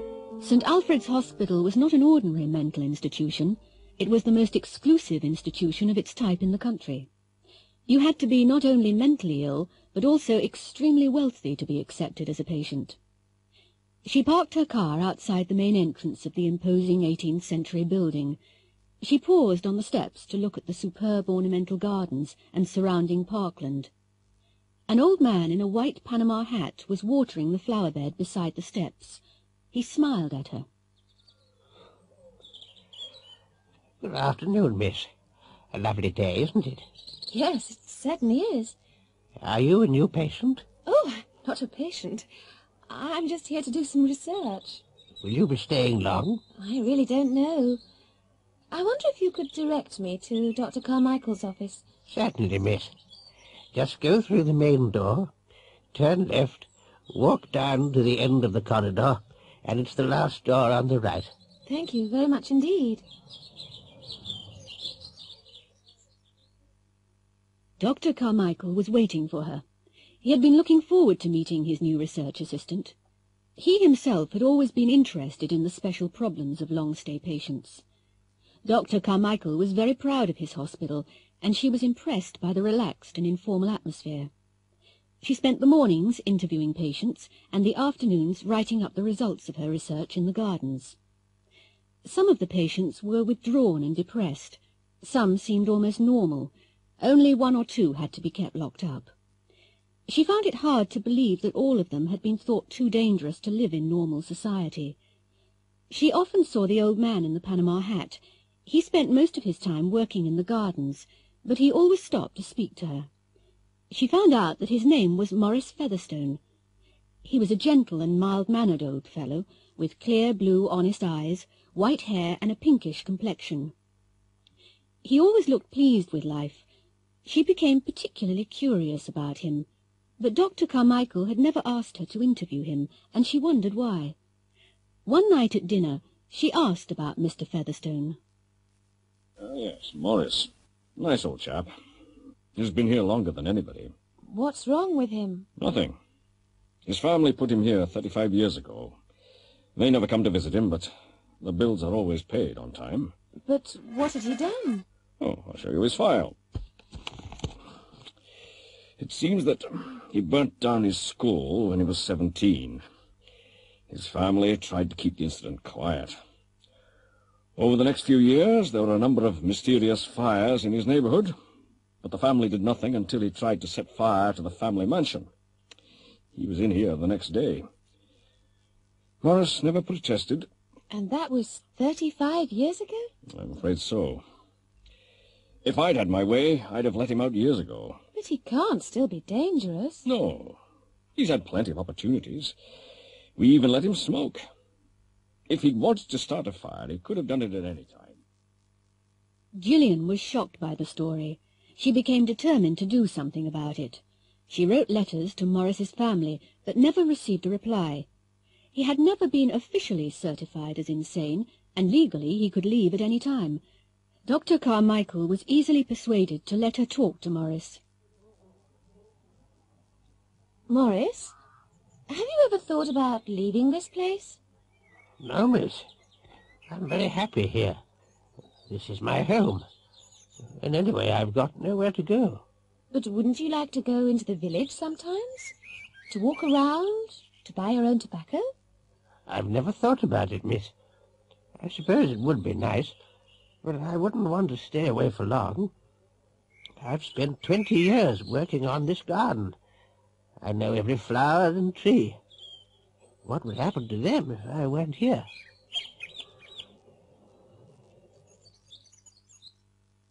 Gillian realized that it would be unkind to make him leave the hospital.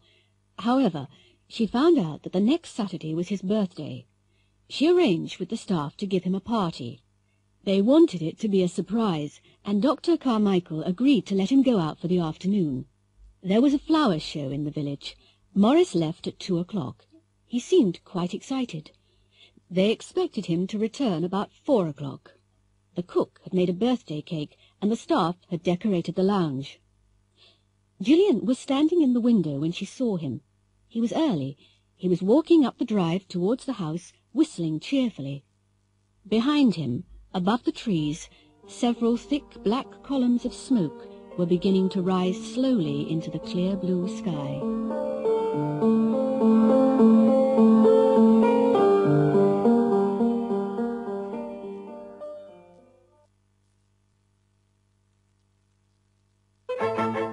Holiday USA.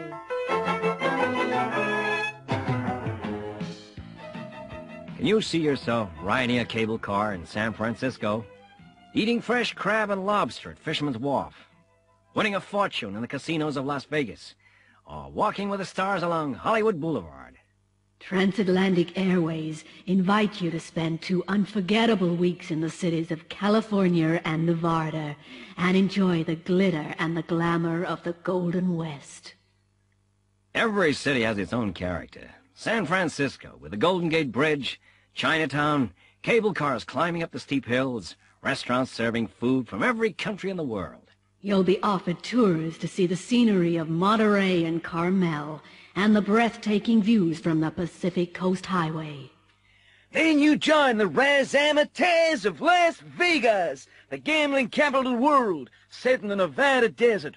Las Vegas never sleeps, and the entertainment is the finest in the world. And from Las Vegas, there's an optional flight over the spectacular Grand Canyon. Finally, you arrive in Los Angeles, home of the movie industry. Sunset Strip, Beverly Hills, and Hollywood all wait to welcome you. You'll be able to choose any number of excursions, the wonderful world of Disneyland, Universal Film Studios, or even a shopping trip to Mexico. This exciting 3-center tour offers you a golden opportunity to experience the special atmosphere of the Golden West.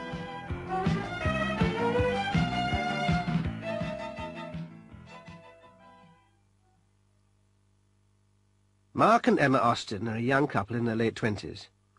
Emma was interviewed about the holiday. On the whole, we enjoyed it very much, but it was pretty tiring. We went on most of the excursions because we didn't want to miss anything. We really felt we needed more time. If we went again, we'd stay longer. We would have spent more time in San Francisco and less time in Los Angeles if we'd known more about the cities. Los Angeles was a bit disappointing. We went on a tour of Beverly Hills to see the houses of the stars. Unless you'd studied film history, you would never have heard of most of them. Generally speaking, the hotels, food and service were excellent. We found Americans particularly friendly.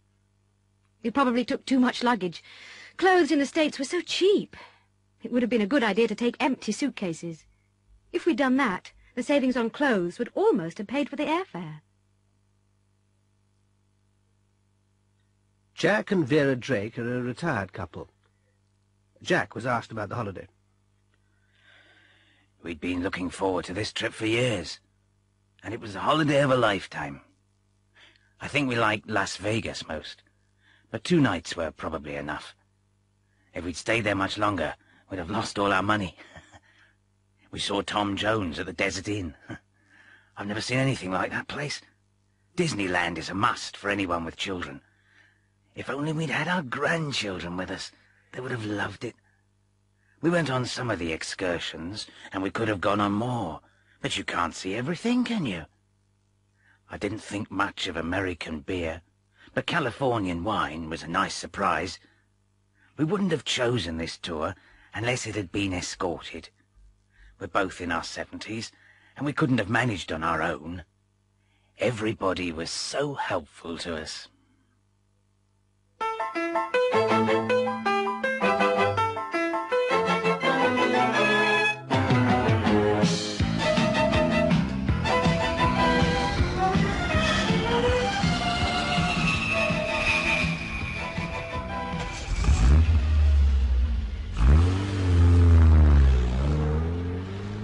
Fly Drive means freedom, the freedom of the road to explore this exciting country. Fly Drive must be the logical way of seeing the land of the motel and the freeway. America is made for drivers. American cars are easy to drive, comfortable, and petrol is much cheaper than in Europe. A flexible timetable is the ideal way of getting the most out of your holiday. We book your first night's accommodation in a hotel near the airport and deliver your car in the morning. Then you are as free as a bird. Go anywhere, stay anywhere. If you wish to prepay your accommodation before departure, we can supply accommodation vouchers for one of the large chain of motels. Boston is the ideal starting point to explore New England. To the southeast are the rocky cliffs and sandy beaches of beautiful Cape Cod, ideal for swimming, sailing, and fishing. To the north is New Hampshire with its green valleys, white steepled churches, and infinite variety of wild flowers. Drive up into Maine, a land of forests and mountains with a spectacular coastline.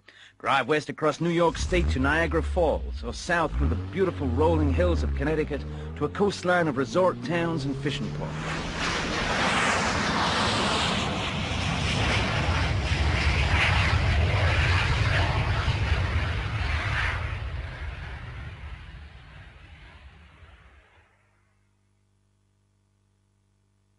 Matthew and Polly Winthrop took their 2 children on the fly drive holiday.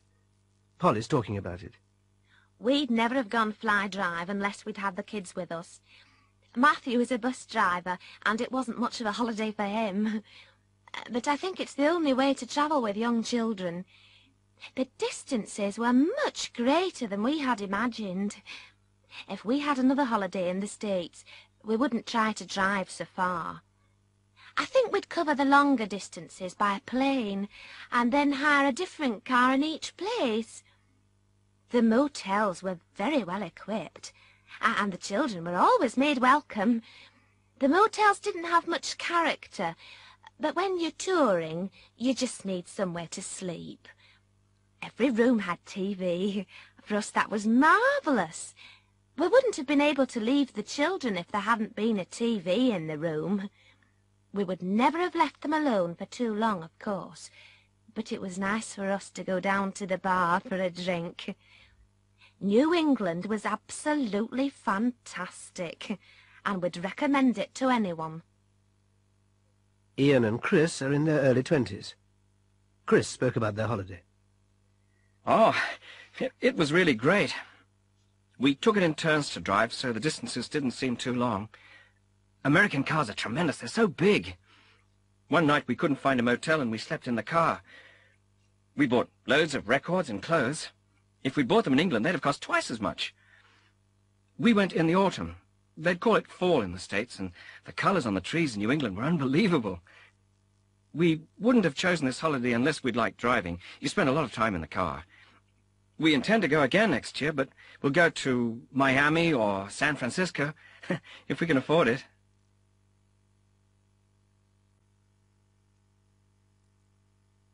I wish... J.C. Mannering? Your call from New York's on line 1, sir.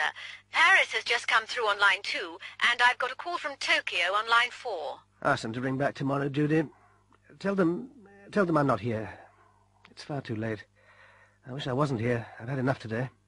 But, sir, they're urgent, all of them. Do you know something, Judy? I wish I was at home now, in front of the television, with a cup of cocoa.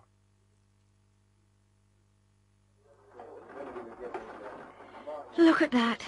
It's pouring with rain again, and I've got to walk to the station. Typical British weather. It's all right for old Mannering. His Rolls-Royce is downstairs, waiting to take him home. I wish I had a chauffeur-driven Rolls. I wish I had a car. Any car. I'm going to get soaked tonight.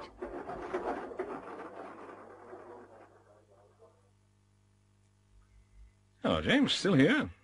Yes, I'm waiting to see Mr. Mannering. You don't usually work in the evenings. I wish I wasn't working this evening. There's a good concert on. Oh, well, perhaps he'll call you soon. I hope he does. Haven't you finished yet? No, I wish I had. I can't go until I've completed this report. Can't you do it tomorrow? I wish I could, but Mannering wants it tonight.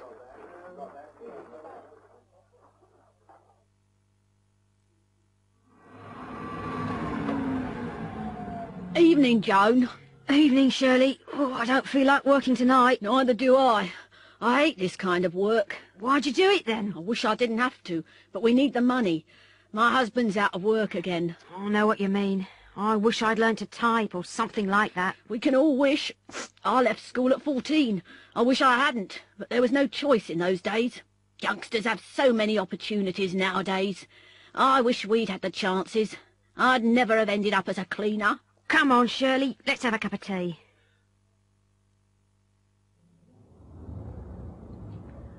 Look at that, Sergeant. There are still lights on in the insurance company again. Yes. Looks nice and warm, doesn't it? I sometimes wish I worked there. Do you really? Sometimes. A nice office, a desk, secretaries everywhere. It can't be bad. And the boss's rolls outside. Still, you know what they say? The grass is always greener on the other side of the hill. I suppose you're right, Sarge. Hey, that rose is on a double yellow line. Oh, yes. Give him a parking ticket. He can afford it.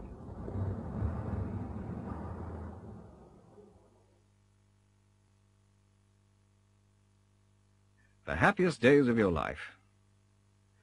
Some people say that your school days are the happiest days of your life. Here are 6 people talking about their school days. Sally Jennings works in an advertising agency. I went to the local grammar school. It was an all-girls school and we all had to wear uniform. That uniform, I really hated it. We had to wear white socks, white blouses, matching blue skirts and blazers, and one of those, you know, funny little hats. Ooh! And we had to wear ties, really. We didn't mix much with children from other schools. It was a bit snobbish, I suppose. The syllabus was very academic. We never did things like cookery or needlework. I was glad at the time, but I wish they'd taught us a few basics. I can't even make a decent omelette. I didn't like games either. A lot of girls running round a hockey field on a freezing cold January afternoon. I hated it. Oh, and another thing I regret. I wish the school had been co-educational. I was terribly shy of boys for a couple of years after I left school, simply because I hadn't met many. Freddie Tapper is a successful self-employed builder. He went to a secondary modern school. School? I left when I was 15, and I was glad to get out. I knew exactly what I wanted to do. I wanted to start earning a living as soon as possible, in the real world. Most of the teachers were boring, and they didn't seem to understand us. They lived in a different world. They couldn't understand that we didn't want the things they wanted, you know, Shakespeare and all that rubbish. I'd have left earlier if I could. I think teachers are overpaid, and their holidays are too long. I don't know what they're always complaining about. I'm sorry I had to go to school at all. Samantha Wharton is the personnel manager of a department store. I was at a big comprehensive, nearly 2,000 students. Because it was so big, there was a wide choice of subjects, and I liked that. I suppose it was a bit impersonal sometimes. I often wished it had been smaller. But the teaching was very good, and there were lots of extra activities. I played in the school orchestra, not very well, and helped to produce the school newspaper. I think comprehensives could be improved. A lot of my friends left at 16, and they now regret leaving so early. Some of them would have done very well academically, if they'd been encouraged enough. Still, maybe things are different now. William Bunter is a civil servant.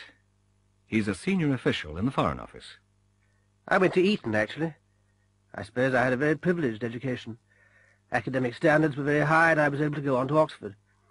The thing I remember most is the comradeship. The friendships I made there have lasted through my life. Sports were very important for me. I believe that team games teach people to work together, and we played every afternoon. There's been a lot of bad publicity about corporal punishment in schools. I was often beaten, but it didn't do me any harm. Maybe young people would be better behaved these days if there were more discipline in schools. My only regret about boarding school is that I didn't get to know my parents very well. I didn't see much of them after the age of 8. I've thought a lot about the problems, but I'd like to send both of my sons to Eton. I've already reserved their places. Joyce Brown is a housewife. I was brought up in the country, and I went to the little village school. We were all together, boys and girls of all ages. It was like one big happy family. It was difficult for the teacher, of course, different ages and abilities, but the older children helped the younger ones. I think it was a good preparation for life. I wish they'd never closed it. My children have to travel 4 miles by bus to the school in town. My school days were very happy. I never passed any exams, but I don't regret going to my little village school. Darren Andrews was at a comprehensive school. He's unemployed. I left last year when I was 18. I passed all my exams, but I still haven't been able to find a job. I wish I'd applied for university, but even with a degree, there's no guarantee of work nowadays. I wish I'd chosen different subjects. I specialized in English literature, history, and Latin. I enjoyed doing them, but you see, most of the jobs these days are on the technical side. I think schools ought to give more advice on careers, and there should be more specific job preparation. If I'd known more about job possibilities, I'd have done other subjects.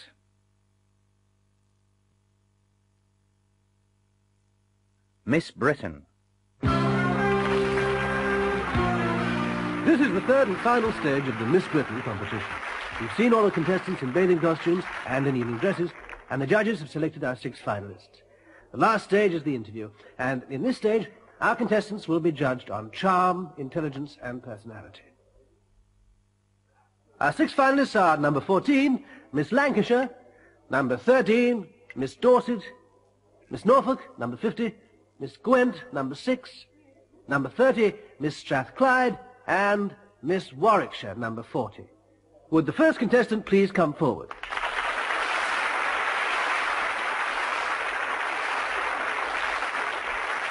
This is 17-year-old Grace Field from Lancashire. Just stand there, Grace. You're a shop assistant, aren't you? Yes, I am. What kind of shop is it? It's a clothes shop. We sell children's clothes. It's only a temporary job, actually. Now, first of all, what do you do in your spare time? Well, I like dressmaking. I make all my own clothes and cooking. I do a lot of cooking. That's a beautiful dress you're wearing. Did you make it? Yes, with a little help from my mother. Now, Grace, you said your job was a temporary one. What would you really like to do? Oh, to work with children, definitely. Uh-huh. Last question. If you could have one wish, what would it be? I've thought about that a lot. World peace. Thank you, Grace.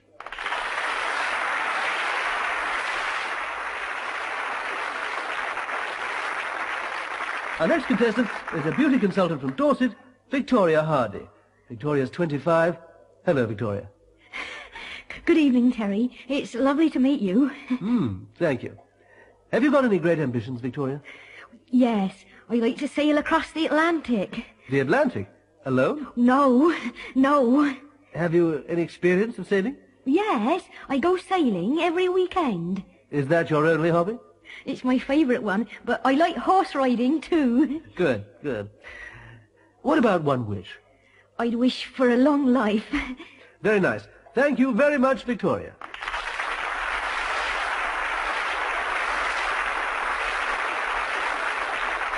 The third finalist is Lynn King, a primary school teacher from Norfolk. You look too young to be a teacher, Lynn. None of my teachers look like you. I'm 21. This is my first year. I see. Tell me about your hobbies. I'm very interested in astronomy and playing the piano. Ah, music and the stars. Very interesting. Have you got any great ambitions? You'll laugh, but my ambition is to go to the moon. Seriously. Do you think you ever will? Who knows? And if you could make a wish? I just wish for happiness.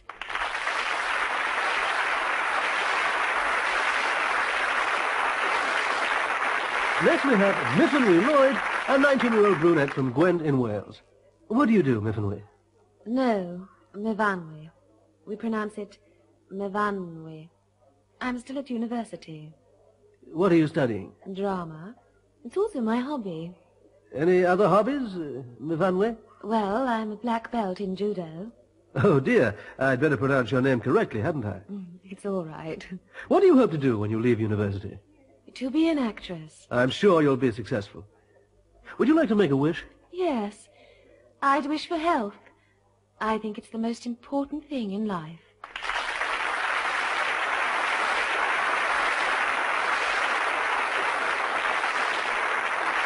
Our next finalist from Scotland is Miss Strathclyde, a 23-year-old fashion model, Dawn Munro. Hello, Dawn. Hello, Terry. What are your interests? Dancing and photographic work. So you're a keen amateur photographer? No. I'm more interested in modeling. I see. What about your ambitions? I'd like to become Miss World. Really? You are ambitious, aren't you? And your wish? I've always wanted one thing, fame. I'd like to see my face on magazine covers. Well, it's certainly pretty enough. Thank you, Dawn.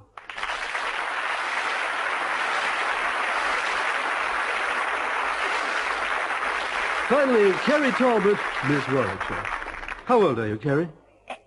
18. Don't be nervous. Speak up a bit. And do you work? I'm a typist.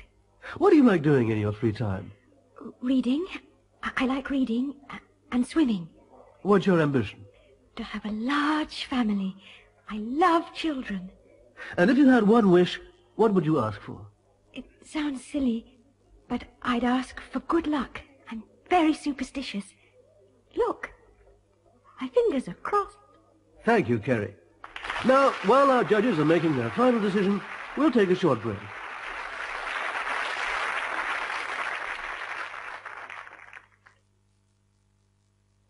Now, here to announce the results of our contest is Mr. Derek Chorley, the chairman of EBC. Mr. Chorley.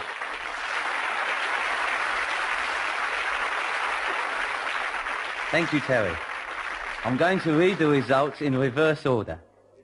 Third, for a prize of £5,000 and a weekend in Paris, is number 13, Victoria Hardy from Dorset.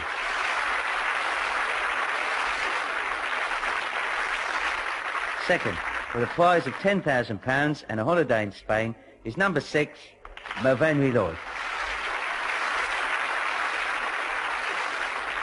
And now, Miss Britain, with a holiday in California and £20,000, yes, £20,000 is number 30, Dawn Munro from Strathclyde.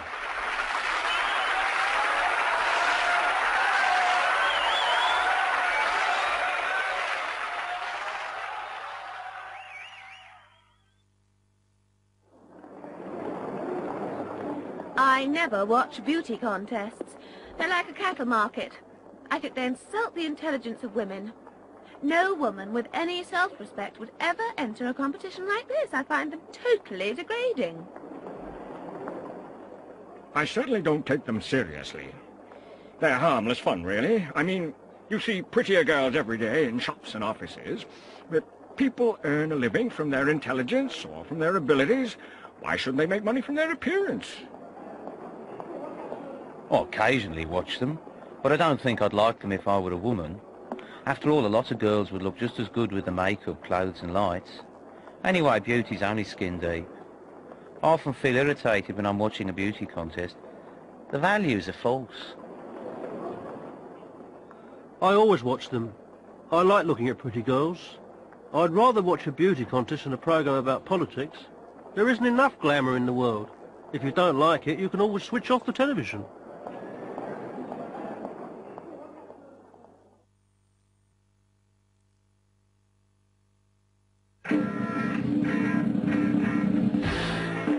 Operation Impossible. Now, 006, I want you to look at these pictures carefully. This could be the most important mission of your life. At last, we've got the chance to break the biggest crime syndicate in the world. Smash. Look at the man in the middle. He's the one we've been after for years. Who is he? We think he's the one that controls Smash. He's certainly the one that ordered the murder of 003, the one that planned the hijacking of the jumbo jet full of world leaders, and he organizes the biggest drug smuggling operation in the world. Do we know his name? We know some of them. Otto Krugerrand. That's the name he uses in legitimate business. Dr. Nader. That's the name he was using in Vienna last year. John Smith. That's the signature he left in a hotel register in Bangkok. Who's the gorilla standing behind him? Slow Job. He's the bodyguard who travels everywhere with Krugerrand. And the only person he trusts. He's an expert assassin. He's the one who fed 004 to the crocodiles. How charming. What about the woman? Don't you recognize her? No, I've never seen her before. You would have recognized her if she hadn't had plastic surgery and dyed her hair. Think back to Beirut. Not Heidi Schwartz. She's the one who arranged the pipeline explosion and then vanished into thin air. She's also Krugerrand's wife, and the only pilot he allows to fly his private plane. Who's the little guy wearing thick glasses? That's Professor Beratsky, the mad scientist who defected from Moldania. He's an expert on laser technology, and the first man who's been able to perfect a space laser weapon. Krugerrand is planning to build a private space rocket which could put a satellite into orbit. Do you understand the importance of this, 006? If they got a laser weapon into space, they could hold the world to ransom. That's something which must not happen, 006. Take a look at this picture, 006. It's an oil rig. It looks like it, doesn't it? It belongs to Krugerrand's oil company. It's a rig that's supposed to be drilling for oil in the Indian Ocean. Below it, there's a vast undersea complex. The superstructure looks odd. In fact, it conceals the launch pad they're going to use for the rocket. That must be a radar scanner there. Yes. It's the scanner they'll use to track the rocket, but they can also see anything that tries to get near the rig. It's going to be very difficult to get you in, 006. There's a helicopter pad. We think that would be too dangerous. Look at the helicopter closely. It carries air-to-air missiles which could destroy any aircraft approaching the rig. How are we going to do it, then? Go home and pack. We're flying you to Scotland tonight for 2 weeks of intensive mini-submarine training. That sounds fun. And 006, try not to be late for the plane this time.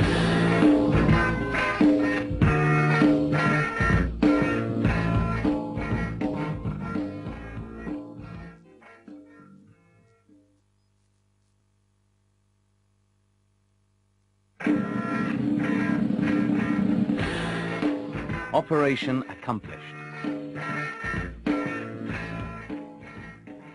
When 006 reached the rig, he climbed up one of the towers. He was looking for someone whose uniform he could steal, but the rig seemed deserted. He went into an empty cabin. As he was looking for a change of clothes, the guard whose cabin he was searching came in. He was surprised to see 006 in his black frogman's suit, and 006 had no difficulty in silencing him with one blow to the neck.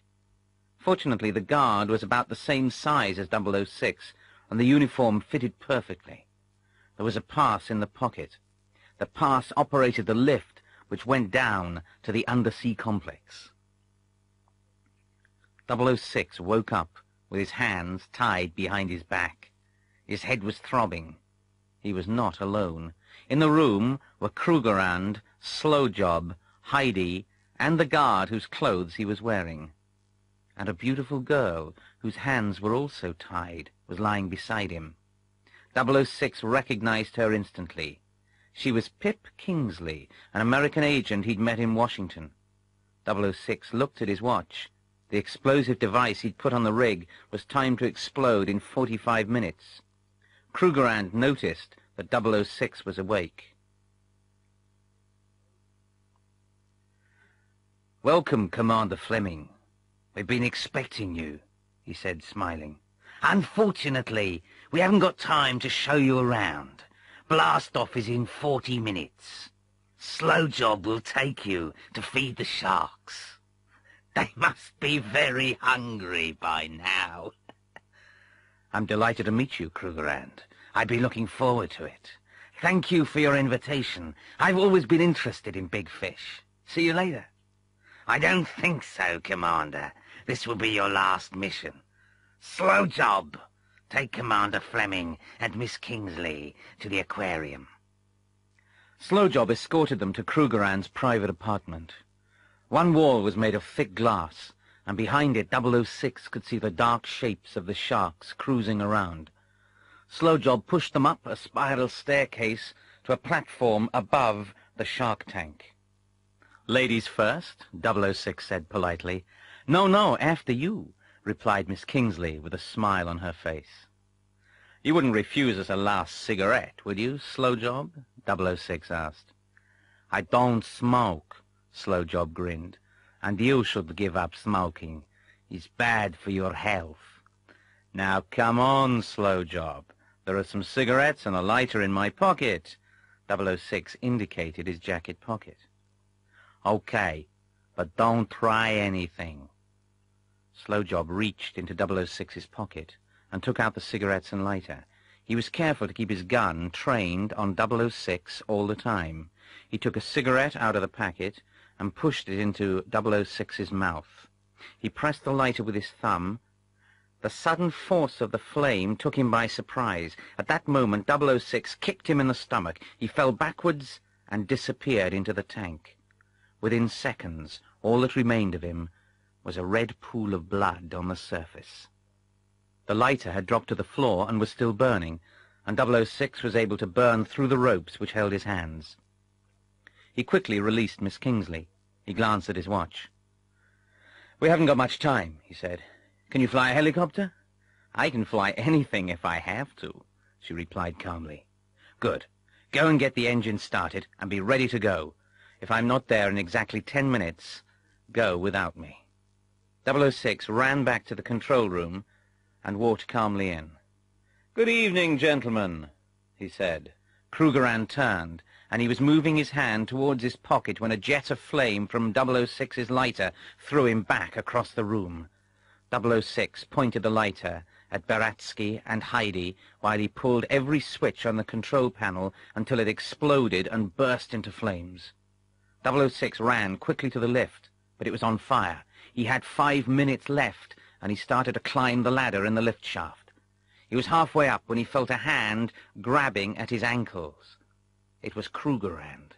006 gripped the ladder tightly, turned, and kicked Krugerrand hard in the face. He fell back, screaming, into the flames below.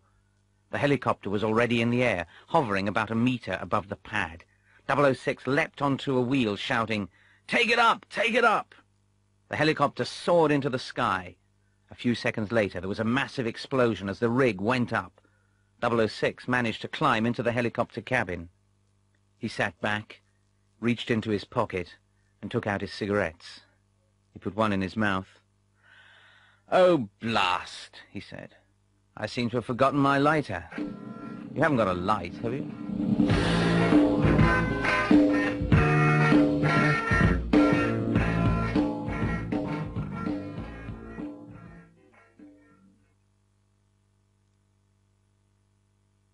Student Mastermind. Our next contestant on Student Mastermind is Victoria Bamber, who is a student at Sandpool Comprehensive. I'll just remind you of the rules, Miss Bamber. You have 2 minutes in which to answer as many questions as possible. If you do not know the answer, you should say pass. I shall then go on to the next question. If you answer incorrectly, I shall then give the correct answer.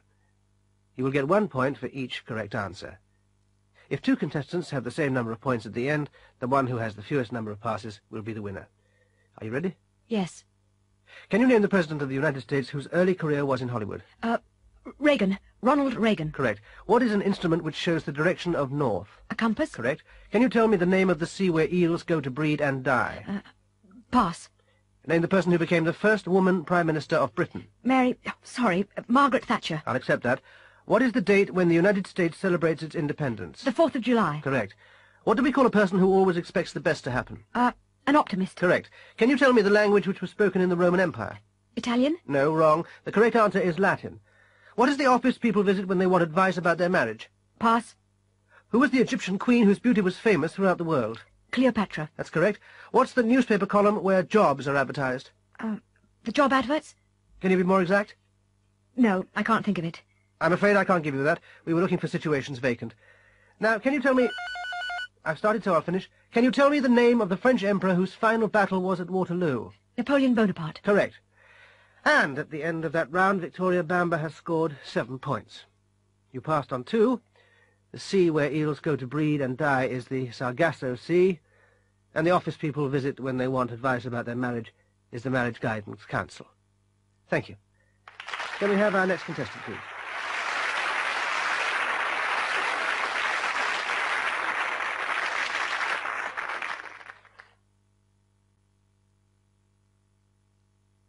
Describing things.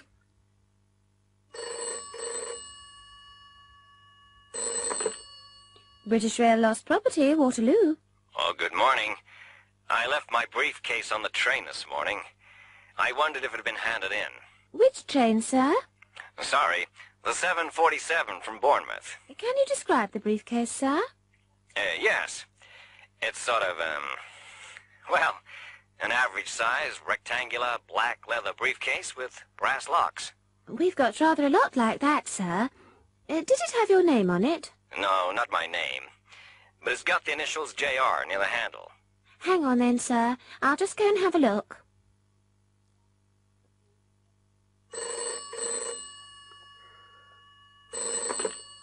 Metropolitan Police. My car's been stolen. It's gone. Calm down, sir. Could I have your name and address? Yes, Richard Lockwood, 3 Park Terrace, WC13. May I have a description of the vehicle, sir? It's a 1982 Escort, a silver blue 4-door 1300 GL model. Oh, and it's got a dark blue stripe along the sides and a dent in the near side front wing. Well, what's the registration, sir? PSV 439Y. I've got good news for you, sir. It hasn't been stolen. It's been towed away. It was parked in a double yellow line. You can collect it from the police compound, and you'd better bring your checkbook with you.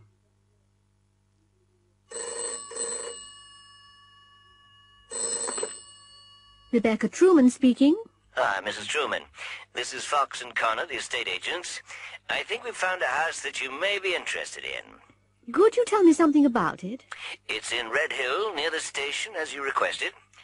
It's a rather attractive 4-bedroom 1930s red brick property.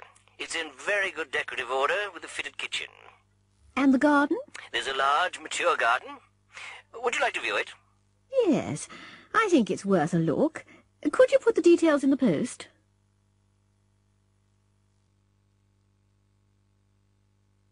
Describing people. Donna. Well, she's quite a lively, talkative person in her late teens. She's fairly tall, with a good figure. She's got a heart-shaped face with a small sort of turned-up nose. It's very attractive, really. She's got long, black, wavy hair and blue eyes with very long eyelashes. Her complexion is, well, she's olive-skinned. Her lips are very full, and she's got dimples. Dimples in her cheeks. Colin, he's a very big guy, you know, well-built with very broad shoulders. Not fat, really, just well-built. He's in his early 30s. He's got a long face with thin lips. Oh, and a small scar on his chin. He's got very short, fair hair, but with long sideburns and a moustache. Eyes? I haven't really noticed the colour. He wears glasses. He's got thick eyebrows and a kind of a long, straight nose. He's fairly reserved, thoughtful, sometimes even moody. Janet? She's sophisticated. Well-dressed, expensive hairstyle and so on. I'd say she was in her late 30s or early 40s, but she looks younger. She's about average height and very slim. Her hair's very blonde, dyed, I think, but I'm not sure about that. It's always very neat, not long. She's got pale grey eyes with thin eyebrows. Her face is always sunburned and very well made up.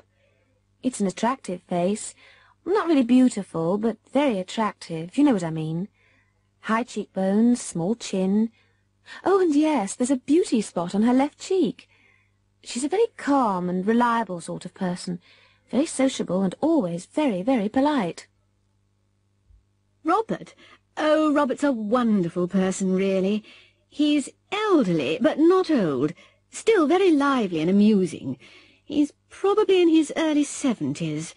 He's got white hair, receding a bit, and a small white beard.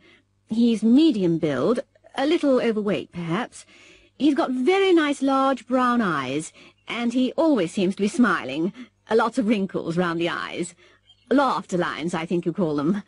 He's got a very high-lined forehead, which makes him look very intelligent, which he is, of course.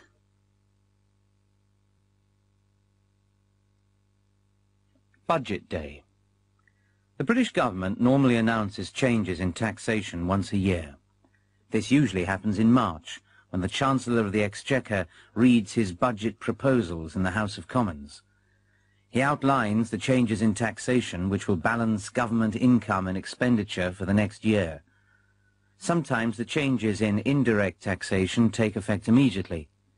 Many people try to beat the budget by guessing which articles will increase in price and buying them before the Chancellor makes his announcement.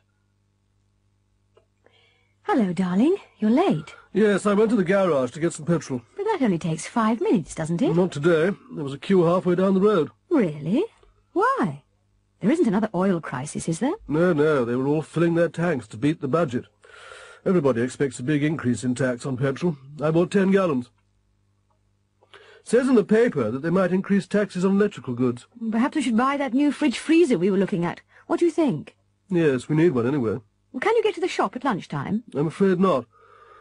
Look, we know how much it is. Why don't you write a cheque and send Stuart to buy it? All right, if you're sure we can afford it. It was an Electrolux 1241, wasn't it? Send him to get it at the showroom in Highfield Road. They had it on special offer. Stuart, switch on the television, will you? I want to hear the news about the budget. Right, Mum. And here are the major points about today's budget again. In order to raise £60 million, the government proposes to increase the duty on tobacco. This will mean an increase of 15p on a packet of cigarettes, which should please anti-smoking campaigners. The Chancellor has also increased the duty on beer, wines and spirits in order to raise an extra 400 million in revenue. The government has also increased petrol tax by 15% so as to encourage energy saving. Value-added tax has been reduced by 2% so as to stimulate the economy. This will mean that household goods, televisions, washing machines, fridges, etc. will go down in price.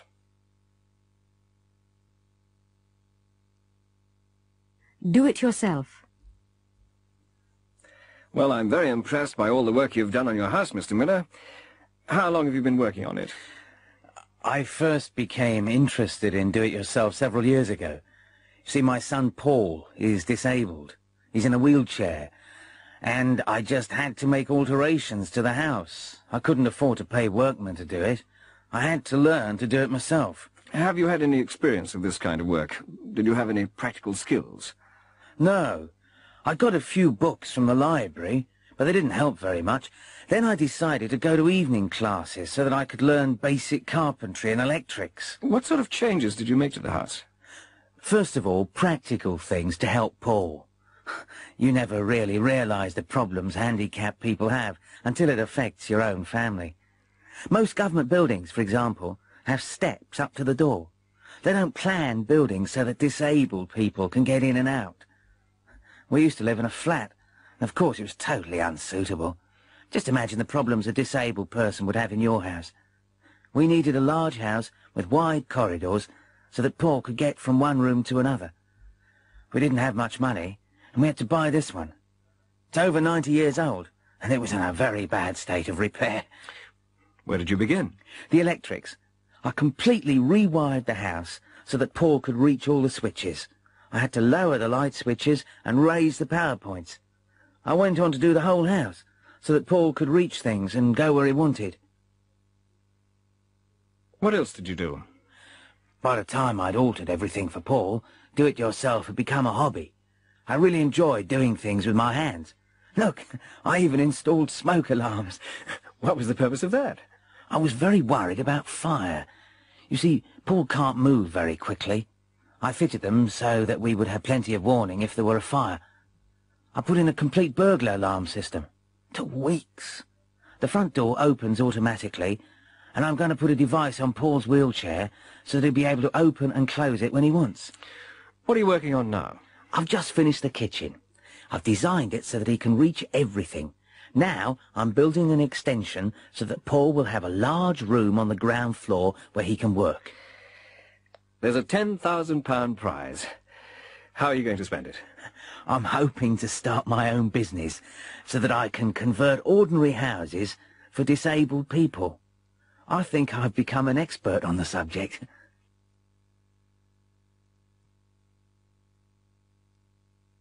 A new way of life. On TV Magazine tonight, we're looking at people who've given up regular jobs and high salaries to start a new way of life. First of all, we have two interviews with people who decided to leave the rat race. Nicola Burgess spoke to them. This is the Isle of Skye. Behind me you can see the croft belonging to Daniel and Michelle Burns, who gave up their jobs to come to this remote area of Scotland. Daniel was the sales manager of High Vita, the breakfast cereal company, and Michelle was a successful advertising executive. Michelle, can you tell us what made you give up everything to come here? Everything? That's a matter of opinion. A big house and 2 cars isn't everything. Dan and I both used to work long hours. We had to leave so early in the morning and we came home so late at night that we hardly ever saw each other. We should have come here years ago, but we were earning such big salaries that we were afraid to leave our jobs. In the end, we had so little time together that our marriage was breaking up. So, 2 years ago, we took a week's holiday in the Scottish Highlands. We saw this place, and we both fell in love with it. It was for sale, and we liked it so much that we decided to give up our jobs, and here we are. How do you earn a living, if you don't mind me asking? We don't need very much. We keep sheep and goats, grow our own vegetables. We've got a few chickens. It's a very simple life, and we're not in it for profit. We're still so busy that we work from 5 in the morning until 8 at night. But we're together. We're happier than we've ever been, and we're leading a natural life. There must be some things you miss, surely. I don't know. We knew such a lot of people in London, but they weren't real friends. We see our neighbours occasionally, and there's such a lot to do on the farm that we don't have time to feel lonely. At least we see each other now.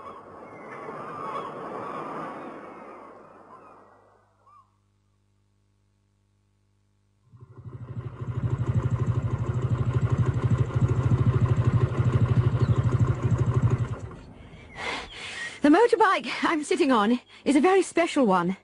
Special because it's been all the way around the world. It belongs to Luke Saunders, who has just returned to England after a 3-year motorcycle journey. Luke, what led you to leave your job and make this trip? I worked in a car factory on the assembly line. All I had to do was put 4 nuts on the bolts that hold the wheels on. It's done by robots now, and a good thing, too. The job was so routine that I didn't have to think at all. I bought this Triumph 750cc bike second-hand, fitted 2 panniers on the back, and just set off for Australia. What did you do for money? I had a bit of money to start with, but of course it didn't last long, and I had to find work where I could. I've done so many different things. Picked fruit, washed up, worked as a mechanic. How did people react to you?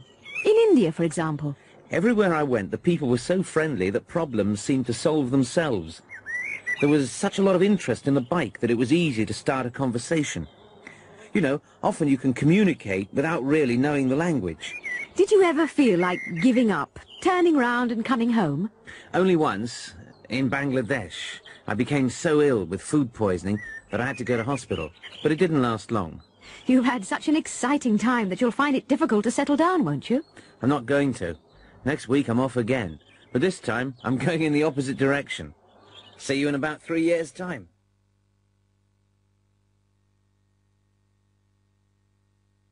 Last of the airships? At 7:20 p.m. on May the 6th, 1937, the world's largest airship, the Hindenburg, floated majestically over Lakehurst Airport, New Jersey, after an uneventful crossing from Frankfurt, Germany. There were 97 people on board for the first Atlantic crossing of the season. There were a number of journalists waiting to greet it. Suddenly, radio listeners heard the commentator screaming, "Oh my God! It's broken into flames! It's flashing! Flashing! It's flashing terribly!" 32 seconds later, the airship had disintegrated, and 35 people were dead. The age of the airship was over. The Hindenburg was the last in a series of airships which had been developed over 40 years in both Europe and the United States. They were designed to carry passengers and cargo over long distances. The Hindenburg could carry 50 passengers, accommodated in 25 luxury cabins, with all the amenities of a first-class hotel. All the cabins had hot and cold water and electric heating. There was a dining room, a bar, and a lounge with a dance floor and a baby grand piano. The Hindenburg had been built to compete with the great luxury transatlantic liners. It was 245 meters long, with a diameter of 41 meters. It could cruise at a speed of 125 kilometers per hour and was able to cross the Atlantic in less than half the time of a liner. By 1937, it had carried 1,000 passengers safely and had even transported circus animals and cars.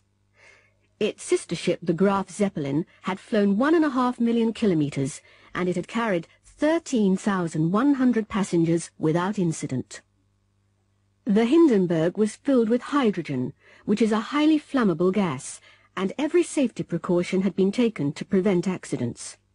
It had a smoking room, which was pressurized in order to prevent gas from ever entering it. The cigarette lighters were chained to the tables, and both passengers and crew were searched for matches before entering the ship. Special materials, which were used in the construction of the airship, had been chosen to minimize the possibility of accidental sparks, which might cause an explosion.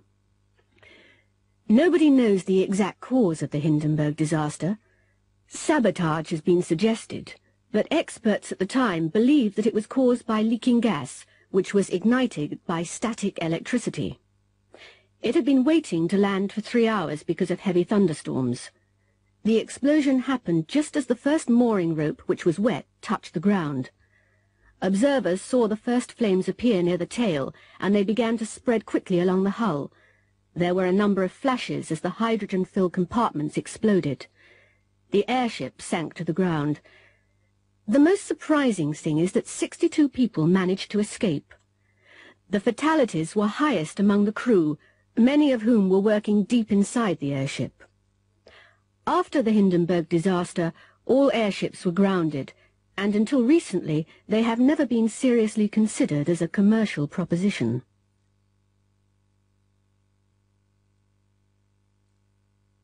The knowledge. Becoming a London taxi driver isn't easy. In order to obtain a license to drive a taxi in London, candidates have to pass a detailed examination. They have to learn not only the streets, landmarks and hotels, but also the quickest way to get there. This is called the knowledge by London cab drivers, and it can take years of study and practice to get the knowledge. Candidates are examined not only on the quickest routes, but also on the quickest routes at different times of the day. People who want to pass the examination spend much of their free time driving or even cycling around London, studying maps and learning the huge street directory by heart. Monty Hunter is taking the examination now. Listen to the examiner's question and try to follow Monty's directions on the map of London. Okay, Monty. Ready? You're outside Buckingham Palace, and you've just picked up a passenger who wants to go to St. Paul's Cathedral. It isn't the rush hour. Use the most direct route. I go straight along the Mall, round the one-way system at Trafalgar Square, and turn into Northumberland Avenue. I turn left along the embankment and carry on as far as Blackfriars Bridge. Turn left into New Bridge Street, then right at Ludgate Circus and up Ludgate Hill to St. Paul's. Travelling on the London Underground, the Tube, presents few difficulties for visitors because of the clear, colour-coded maps. It's always useful to have plenty of spare change with you, because there are often long queues at the larger stations. If you have enough change, you can buy your ticket from a machine. You will find signs which list the stations in alphabetical order with the correct fares near the machines. There are automatic barriers which are operated by the tickets. You should keep the ticket because it's checked at the destination. Listen to these people talking about the underground map and follow their routes on the map.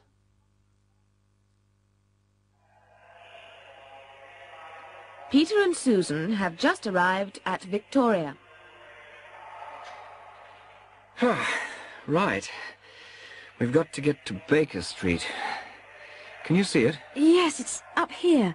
It looks easy enough. We just take the Victoria line to Green Park, then change to the Jubilee line. That goes straight there. It's only the second stop from Green Park.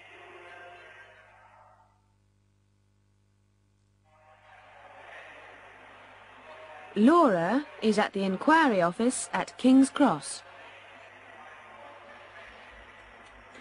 Oh, excuse me. How do I get to King's Road, Chelsea? I mean, which is the nearest tube station? You want Sloane Square? Take a look at this map. The best way is to take the Victoria line. That's this light blue one, as far as Victoria Station. Then you'll have to change. When you get to Victoria, follow the signs for the Circle and District lines. They're on the same platform. Then take the first eastbound train. It doesn't matter which one it is. Sloane Square's the next stop. Thank you very much indeed.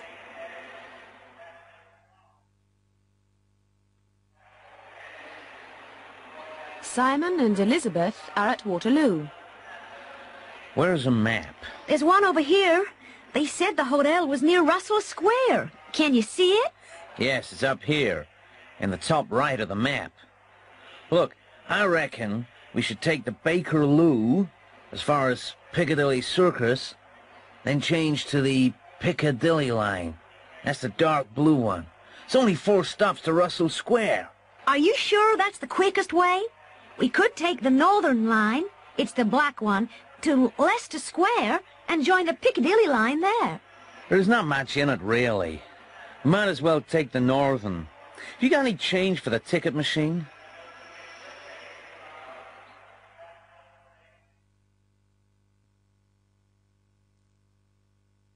The 8 o'clock news.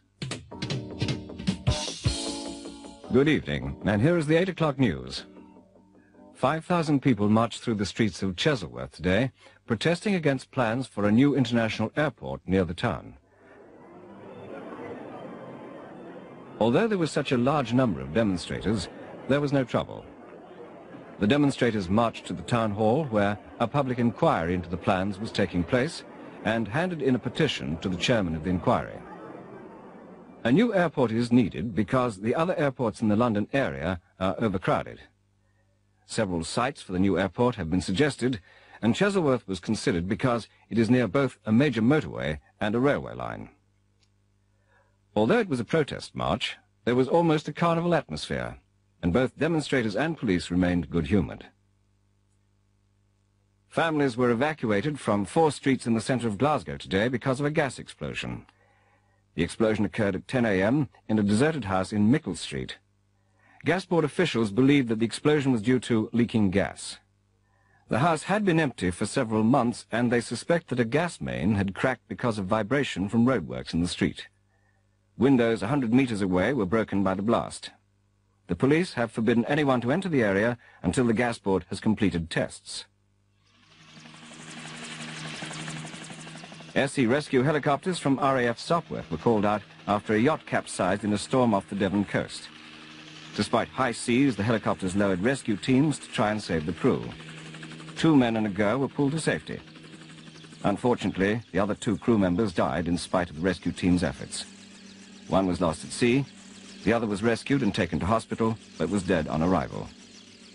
The Coast Guard had warned small boats to stay in the harbour, but the yacht, the Neptune III from Poole, had set out for France despite the warnings. Fernside Engineering announced today that they are closing their plant in Tadworth. 300 jobs will be lost because of the closure, which is due to a sharp decline in orders for their products. There have been rumours for several weeks that the plant might be closed, and in spite of lengthy discussions between unions and management, closure became inevitable because of the cancellation of several major orders. As well as the 300 redundancies at Tadworth, union leaders predict further redundancies in the area in firms which supply Fernside Engineering with components. Reports are coming in of a 100 miles per hour car chase through the roads of Hampshire. Police disturbed a gang of men who were breaking into a chemist's in Linford. However, the men escaped in a stolen Jaguar saloon, and the police chased them through the New Forest at high speed. The Jaguar was forced off the road near Bransley. The men were armed with shotguns, but nevertheless police officers chased them across a field. Several shots were fired. Fortunately, however, no one was injured, and the men were taken into custody. Brighton Belle the 14th, a 4-year-old Dalmatian bitch, became the supreme champion dog at Crufts Dog Show in London. There were almost 10,000 dogs on show, worth around £8 million. There were 120 judges looking at 144 different breeds of dog. Brighton Bell XIV is expected to earn up to £100,000 in breeding and advertising fees. And last day's sport. Eastfield United are through to the next round of the European Cup after an exciting match in Scotland. Dunroman Rangers scored twice in the first half, and although Eastfield were 2 down at half-time, they went on to win with a hat-trick by Trevor Franklin in the second half. Towards the end of the second half, Franklin was limping because of a knee injury, but nevertheless managed to score the winning goal 1 minute from time. The game was stopped twice because of fighting in the crowd, but in spite of the trouble and in spite of the appalling weather, both teams played well. Viewers will be able to see highlights of the match after the news.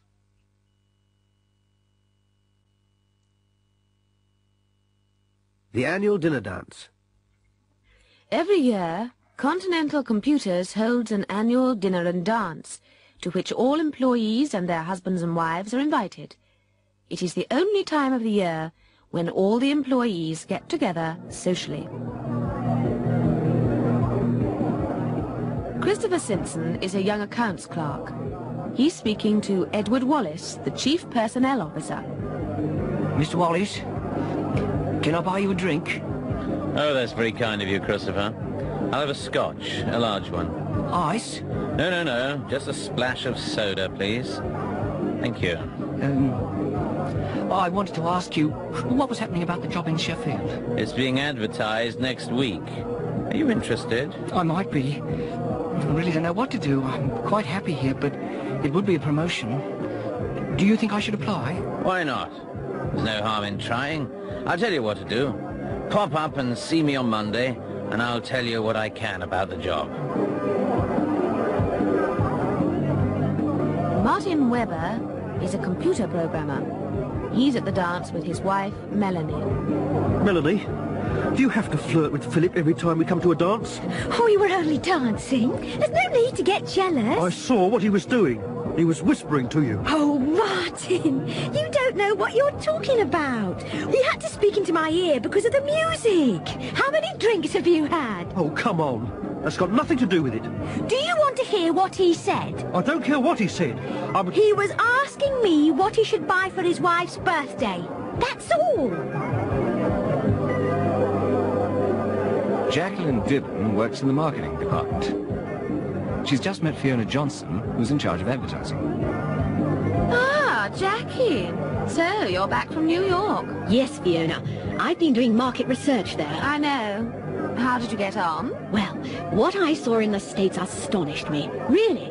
I think there'll be a lot of demand for our new 2CL home computer. That's very interesting. Yes. What I heard was very encouraging. We've got just what they're looking for. Sir Joseph Lennox is the managing director. He's just run into Alex Fielding, one of the union representatives. Oh, good evening, Mr. Fielding. Good evening, Sir Joseph. Did you get my message about the meeting on Monday? Yes, I did. But I'm still not absolutely sure what the meeting's about. Not bad news, I hope. No. Don't worry. It's good news, in fact. What we'd like to do is expand production of the new home computer. Either we'll have to increase overtime working or take on new staff. That sounds promising. What we'll need to know is exactly how much more work will be created. I'll give you all the facts and figures on Monday, but let's forget about all that now. We don't want to talk shop tonight, do we? That's not what this evening's all about. Another drink? Please.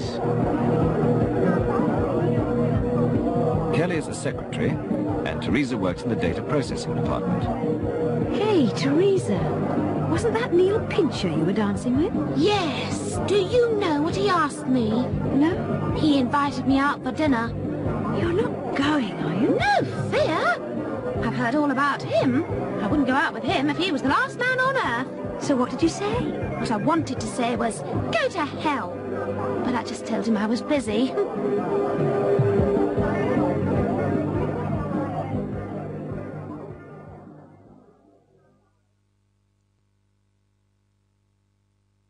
The Apprentice. It's Alan Newman's first day in his first job. He started work in an electrical components factory. The personnel officer, Mrs. Vaughan, is introducing him to Bert Hogg, who has worked there for 30 years. Alan, this is Bert. Bert Hogg. You'll be working with him. Morning, Mr. Hogg. You can call me Bert, son. Don't worry, I'll show you what to do. Can I leave him with you then, Bert? Oh, yes, Mrs. Vaughan. I'll look after him. Follow me, son. Right, son, any questions? Yes. Where can I leave my coat and things? There's a row of lockers over there. It doesn't matter which one you use. Take whichever one you want. Oh, thanks. And, I've got my national insurance card here. Who should I give it to? You should have given it to Mrs. Vaughan. I don't suppose she asked you for it. Just take it up to the office. You can give it to whoever is there. They'll pass it on to her. When can I do that? Doesn't matter, really. Take it whenever you like, lad. But I'll give you a tip. Don't take it during the tea break. You know what I mean? Right. Thanks.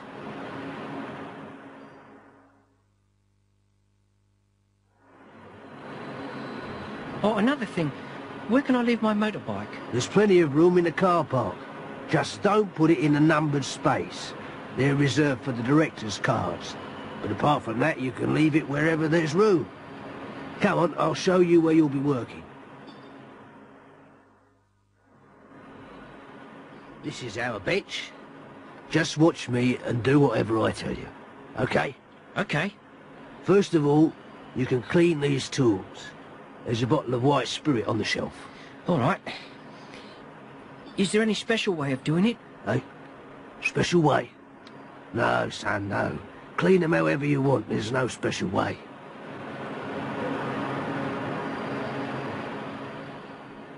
Oi, Alan. You can stop work for a bit. It's time for the tea break. Oh, thanks. Don't thank me, son. You've done well. You'll need a cup of tea. Oh, look. After the tea break, I want you to go to the stores and get me a few things. Is that all right? Oh, yes. I'll get whatever you want. Good lad. Now, I'll need a tin of striped paint, a rubber hammer, and a glass nail, a left-handed screwdriver, and a bucket of steam. Oh, and tell them Bert sent you.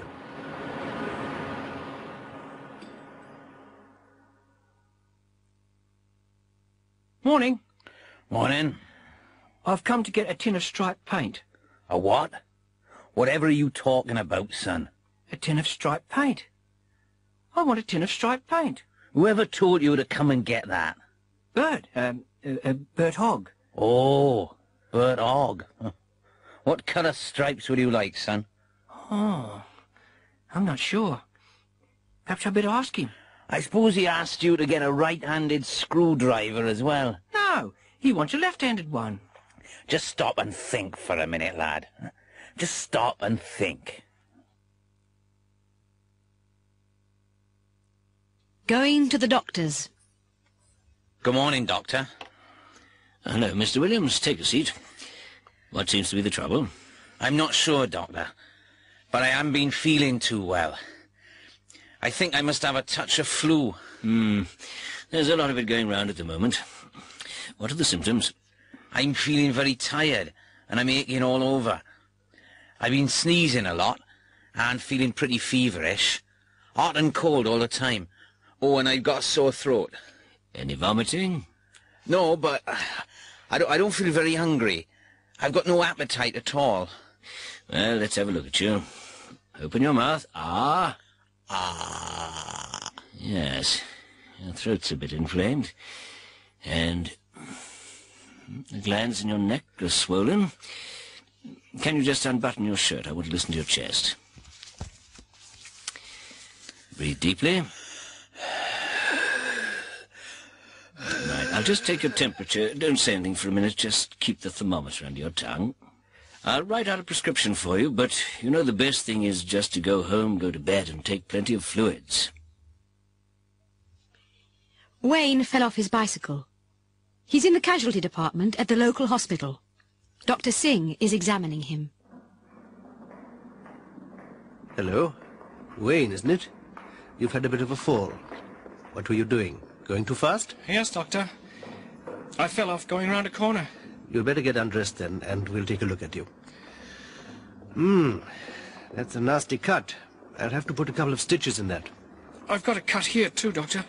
It looks worse than it is. It's only a graze. The nurse will clean it up for you. It'll sting, but that's all. Now, does it hurt anywhere else? I've got a pain in my arm.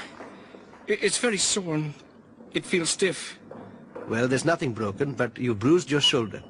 It'll be sore for a few days. Now, did you bang your head at all? Yes, I did. I fell onto the bike, but it doesn't hurt now. Did you feel dizzy? No, not at all. Look up there. I'm just going to shine this light in your eye. No, that's fine. I'll just do the stitches and the nurse will put a dressing on it. And you can go home. Mrs. Mallard has gone to see Dr. Gillespie, her family doctor. Good morning, Doctor. Good morning, Mrs. Mallard. What can I do for you this time? It's those pills, Doctor. They don't seem to be doing me any good. Really? What's wrong? What isn't wrong with me, Doctor? It's old age, I suppose. You're doing very well, Mrs. Mallard. You'll live to be 100. I've got this terrible cough, Doctor. And I've still got that rash on my hands, and the backache. I can hardly walk sometimes. You don't think it's that Legionnaire's disease, do you? I've been reading about it in the paper. No, no chance of that. You're very fit for your age. Pardon? Anyway, I've nearly finished the old pills, Doctor. Can you give me a different colour next time?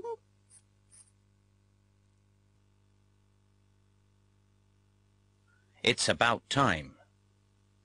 Janet and Bruce live in London. Janet's younger sister, Pam, who lives in Edinburgh, is flying down to spend the weekend with them. Bruce, I think it's time to go and meet Pam at the airport. Oh, no, we've no need to hurry. There's plenty of time. It's only 8:30. There won't be much traffic at this time of night. You never know. And I think your watch must be slow. I make it 8:40, and you'll have to stop for petrol. I'd sooner we were too early than too late. It'll take her a while to get her luggage. Oh, come on, Bruce. It's time we were leaving. We can always have a coffee at the airport. Anyway, I like watching people at the airport. I'd rather see the end of the football match. But never mind, we'd better go.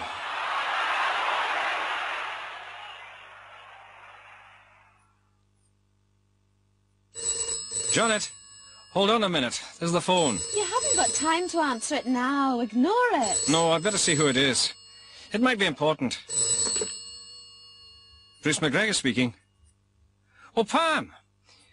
We were just on our way to fetch you. Oh, no. Hold on. I'll get Janet. Pam, where are you? I'm still in Edinburgh. The flight's been delayed. You caught us just in time. We were about to leave for the airport. I know. Bruce said so. I'm glad I phoned. You'd have had a long wait otherwise. When would you be leaving, do you think?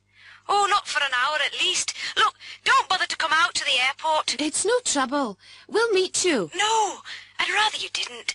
Honestly. Now, don't be silly, Pam. We'll collect you. No, Janet. I'd rather get a taxi. We'll be there, Pam. See you later. Oh, it's nearly 12:30. Well, we couldn't let her find her own way. Not at this time of night. She knows how to look after herself. That plane landed half an hour ago. It's about time she was here. It always takes ages to get your luggage. I know. It's about time they did something about it. Last time it took me longer than the flight. Oh, Bruce! There she is. About time, too. Pam! Pam, over here!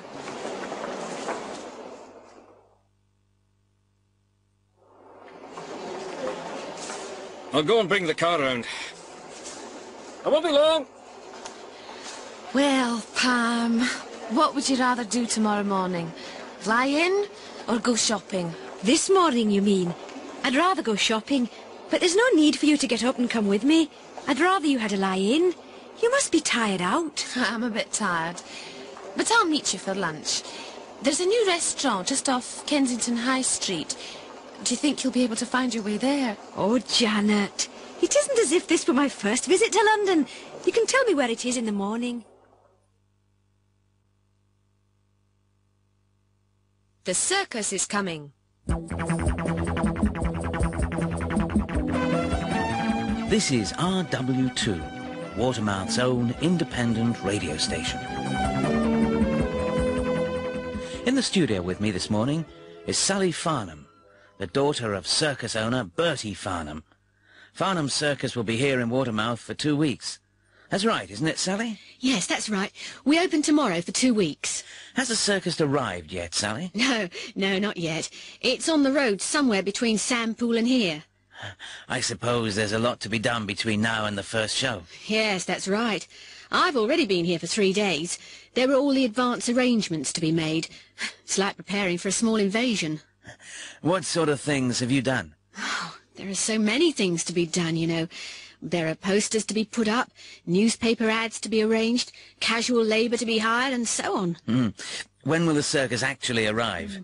In the next hour or so. The first truck should be arriving any time now, and then the hard work really begins. Most people love the circus, don't they? But not many realise how much work there is, do they? That's right. We'll be working all day and half the night.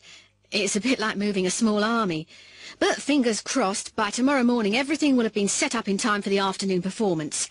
Oh, there's the grand parade through the town centre at 11:30, so don't forget to come and see us. Thank you, Sally, for coming in to talk to us. Now, don't forget, folks, the grand circus parade will start from the pier at 11:30, go along the promenade, through the gardens, and finish in Jubilee Park. Farnham Circus will be in town for 2 weeks, until the 28th of August. Now for some music.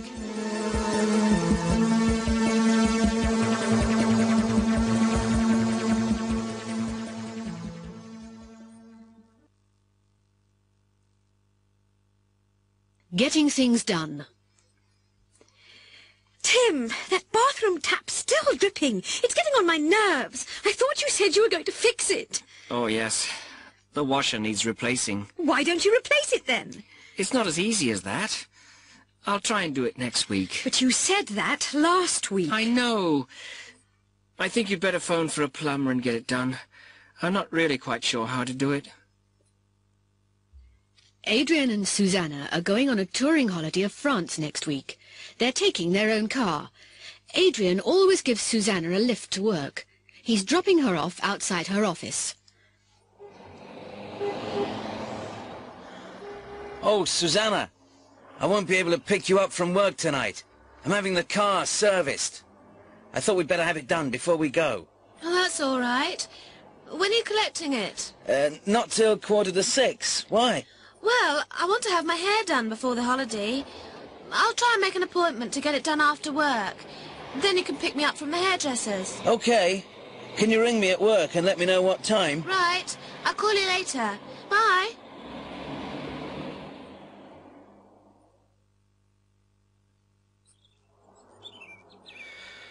I'm afraid it's been rather neglected. The present owner is in his 80s. He's just gone into an old people's home. Yes. It looks as though a lot needs doing to it. That's true, but the price is very reasonable. It would be ideal for a do-it-yourself man.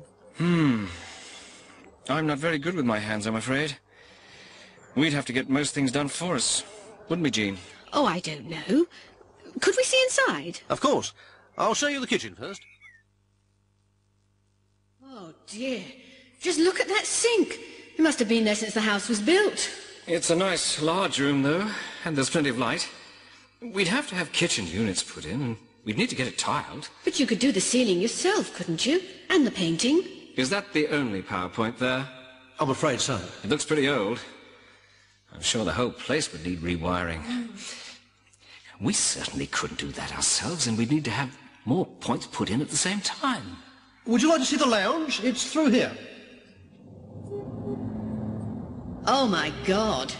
It'd certainly need redecorating. I suppose we could do the painting and wallpapering. What's it like upstairs? Pretty bad, really. It obviously hasn't been decorated for years. And as I told you on the phone, it hasn't got a bathroom. But you could have the small bedroom converted into a bathroom and get a grant towards the cost. All the other houses in the street have had that done. What about the toilet? I'm afraid that's outside, but you could get one put in the new bathroom. And, of course, you get a grant for that as well. Is there anything else that needs doing? Well, you'd probably have to get the roof repaired pretty soon. The sooner the better, if you ask me. It looks as though water's been coming in over there. And, of course, we'd want to have central heating put in, and the windows double-glazed. It's a very noisy street. I couldn't do any of that myself. Of course not. Anyway, thank you for showing us around. But really, I think the best thing would be to knock it down and start all over again.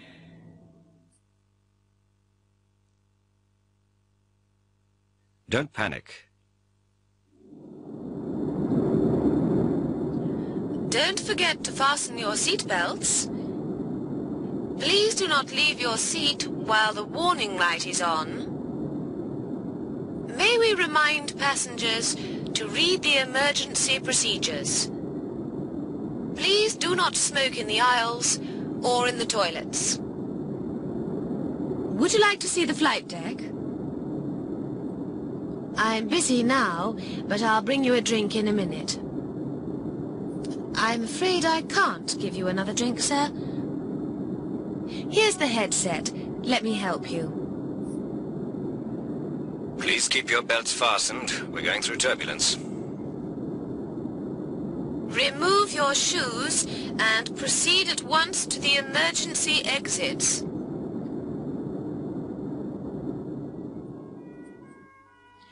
Come on, dear. You can make it. Just slide down the chute. I'll have to push you.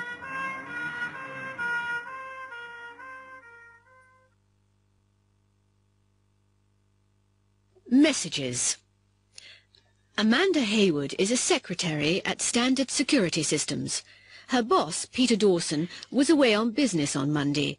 She took several messages for him. Listen to the conversations and look at the notes. 9 o'clock. Mr. Dawson's office?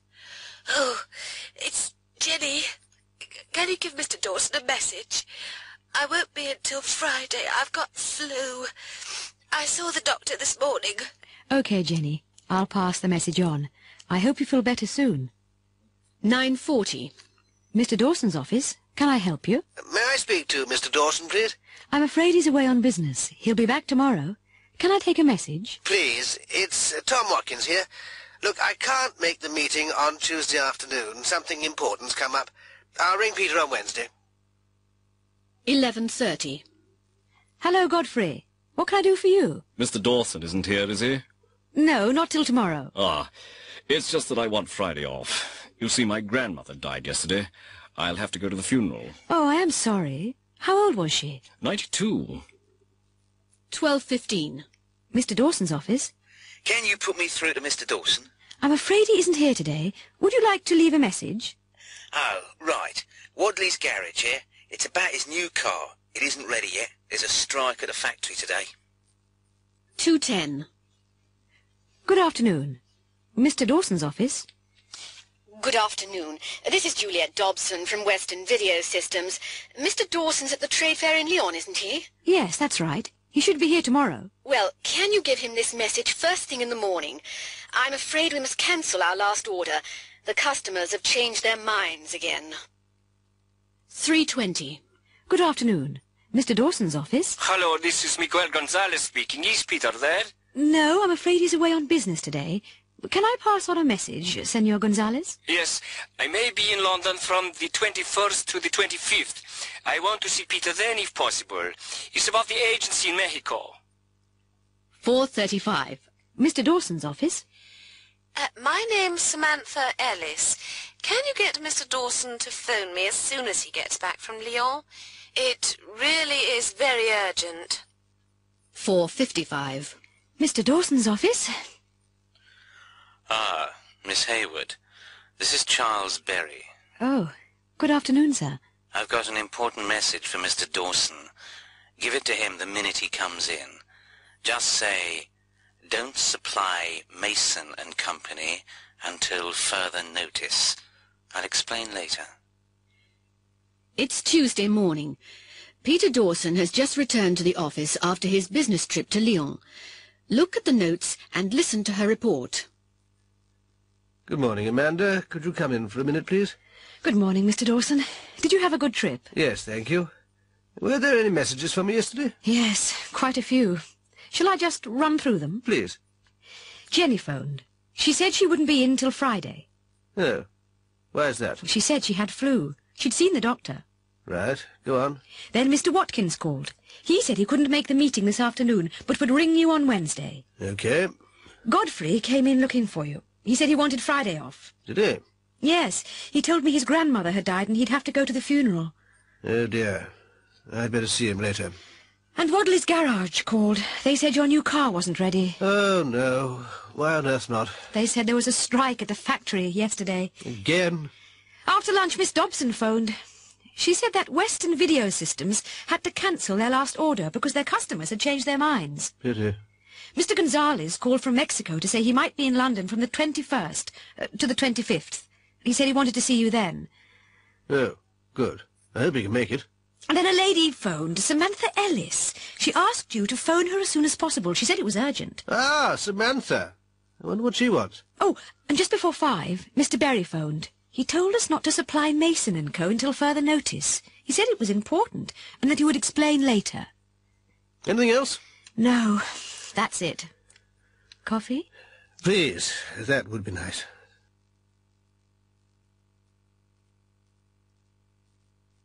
A few questions. Who's there? The police. Open up. Hold on a minute. I'm in the bathroom. Come on, open up. Oh, Sergeant Grimes. What can I do for you? Is this a social call? Very funny, Harry. I've got a few questions to ask you. Can I come in for a minute? Have you got a search warrant? No. Why? Do I need one? Have you got anything to hide then, Harry? No, nothing at all. Come in. Questions, you said? Well, fire away. Just a routine check, Harry, that's all. Just a routine check. Were you in a Mile End Road last night? No. Have you been there recently? No, I haven't. Why? Has there been any trouble? I think I'll ask the questions, Harry. Where were you last night? I was in the pub. The Pig and Whistle. Did anybody see you? Oh, yes. I've got plenty of witnesses. Witnesses, Harry? You haven't been accused of anything? Yet? Why do you need witnesses? I don't, Sergeant, I don't. I was with some of my mates. I didn't know you had any, Harry. Who were they? Let me think. Tommy Ferret, Albert Bloggs and, What? Albert the Boot Bloggs? I thought he was still inside. No, they let him out last week. He got 2 years remission for good behaviour. Oh, yes, Sid Parker was there too. What time did you get there? And what time did you leave? I suppose I got there about 7 and left at closing time. Did you come straight home? Yeah. How did you get here? Did you drive? Oh, no. I'd had a few drinks. I'd never drive under the influence of alcohol, Mr. Grimes. You know me. Think before you drink, before you drive. That's what I always say. Very good, Harry. Very good. By the way, is that your car outside, the Red Granada? That's right. I've got all the papers. I can prove it's mine. Nice car. Especially as you're out of work. Oh, yeah. Well, my grandmother died. Left me some money. I see. Don't mind my asking, do you? Not at all. I mean, it's your job, isn't it? Well, how did you get that dent in the front wing, then? Oh, it happened in a car park.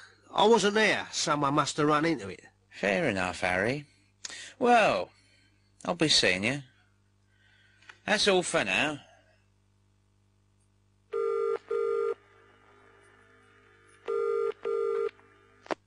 Tommy here. Tommy, listen. It's me, Harry. The police have just been round.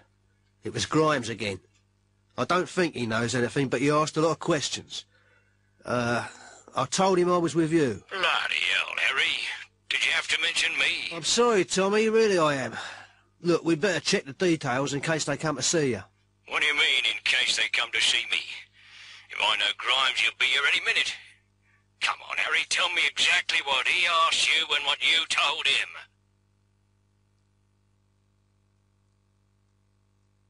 Trust the heart.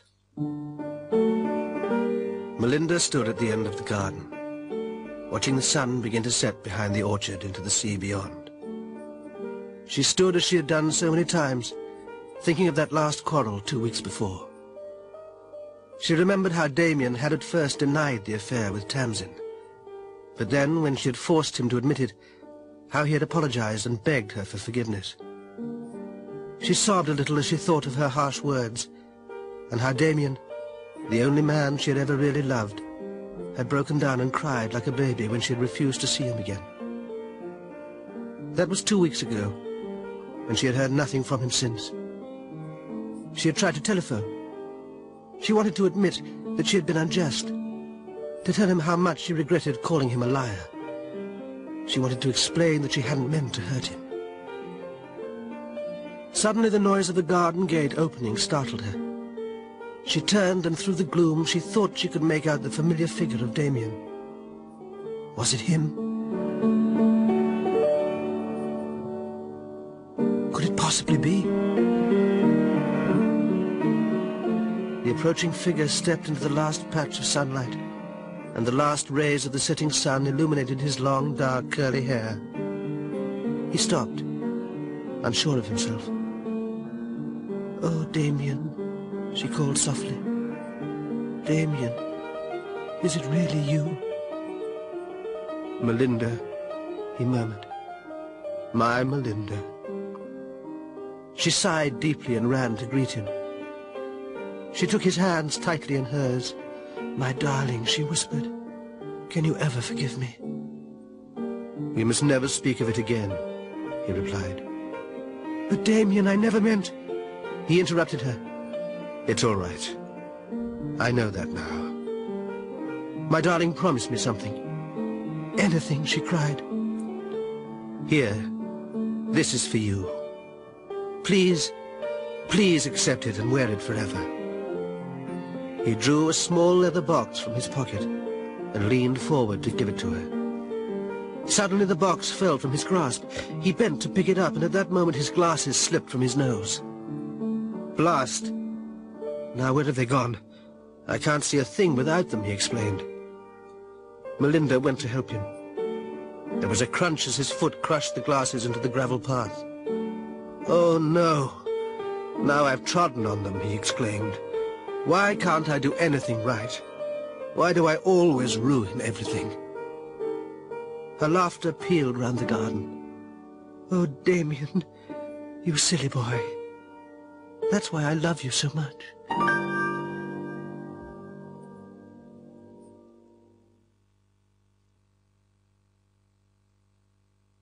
Weddings. Adrian and Caroline were married recently. Our wedding was a pretty typical one, really. Caroline and I met about 3 years ago, and we got engaged last summer. We both wanted the traditional wedding. I suppose it's expensive, and some people say it's a waste of money, but it is a day to remember all your life. Anyway, we wanted to please our parents. We both wanted to get married in church. Caroline's father hired a white Rolls-Royce to bring it to the church. We wanted the whole works, you know, top hat, tails, champagne, the full treatment. The men rented their morning suits for the day. Caroline had 3 bridesmaids, her sister and 2 of her cousins, and a page. The page was her nephew. He was only 3, and he made a lot of noise during the ceremony. I didn't feel my best that day because my stag party went on until 5 o'clock in the morning. I do remember the photographs, though. We seemed to be waiting around for ages. Although it was a very sunny Saturday, it was in May, there was a pretty cold wind. The reception was at the Carlton Hotel. It must have cost Caroline's dad a packet. The speeches went on a bit too long, I think. Of course, some of them were a bit vulgar, but I suppose that's a tradition. It took 20 minutes just to read out all the telegrams. I'd been very careful, and I'd parked my car round the corner. But of course, they somehow managed to find out where it was. You should have seen what they'd done to it. It was covered with lipstick, and they'd tied cans to the bumper.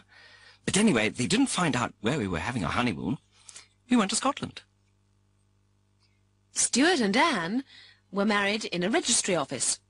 Stuart and I met last year. We were both working in Birmingham, although Stuart comes from Leeds and I'm from London. We didn't want an elaborate wedding, and neither of us are particularly religious, so we got married in the registry office. Another thing is that neither of our families are very well off, and it seems silly to go to all the expense when you need the money to set up a new home. We just invited our parents and a couple of friends who were witnesses. It was all very simple. We didn't have a reception or anything. We just had a few drinks round at our place. We didn't even bother with a cake. We didn't have a honeymoon because Stuart's just started his own business and we couldn't afford the time.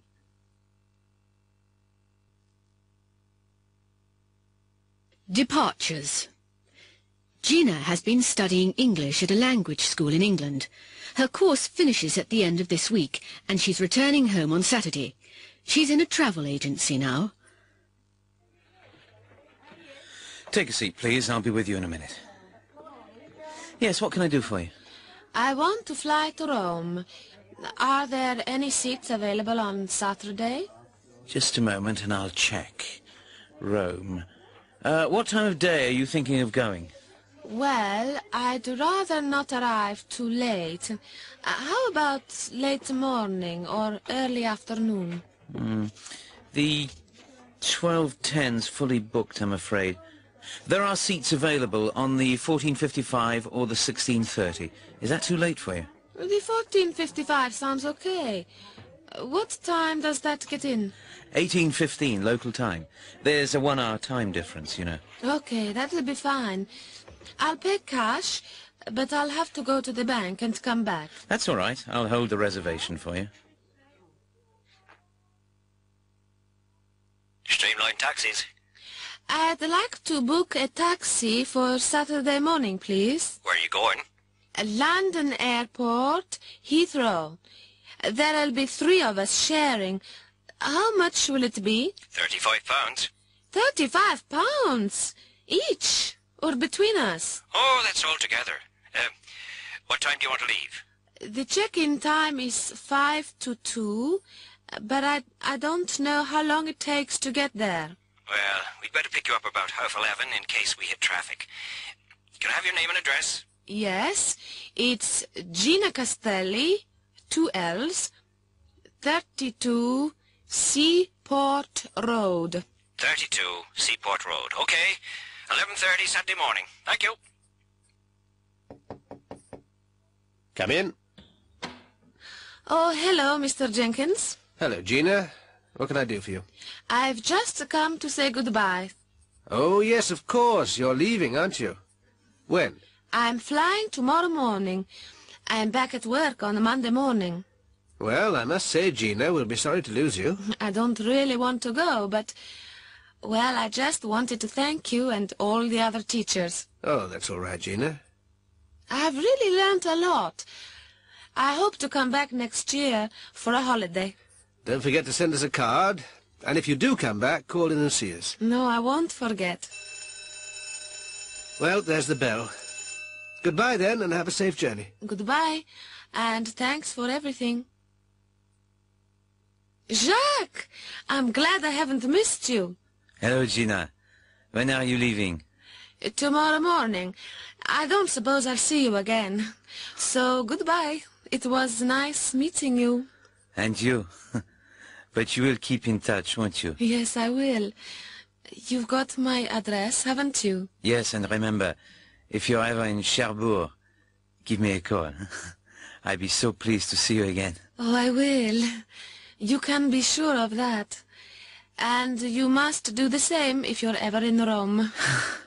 Well, goodbye then. Goodbye. And look after yourself. Gina, the taxi's outside. Are you ready? Have you got everything? Yes, thank you, Mrs. Sharples. And thank you again. Oh, thank you, Gina, for the flowers. Now, don't forget to phone us when you get home, just to let us know that you've arrived safely. No, I won't forget. I don't know whether I'll be able to phone tonight or not, but in any case, I'll ring you in the morning, whatever happens. Well, goodbye then, dear. You better not keep the taxi waiting. Have a nice trip. Bye-bye. Bye. And look after yourselves. And thank Mr. Sharples for me.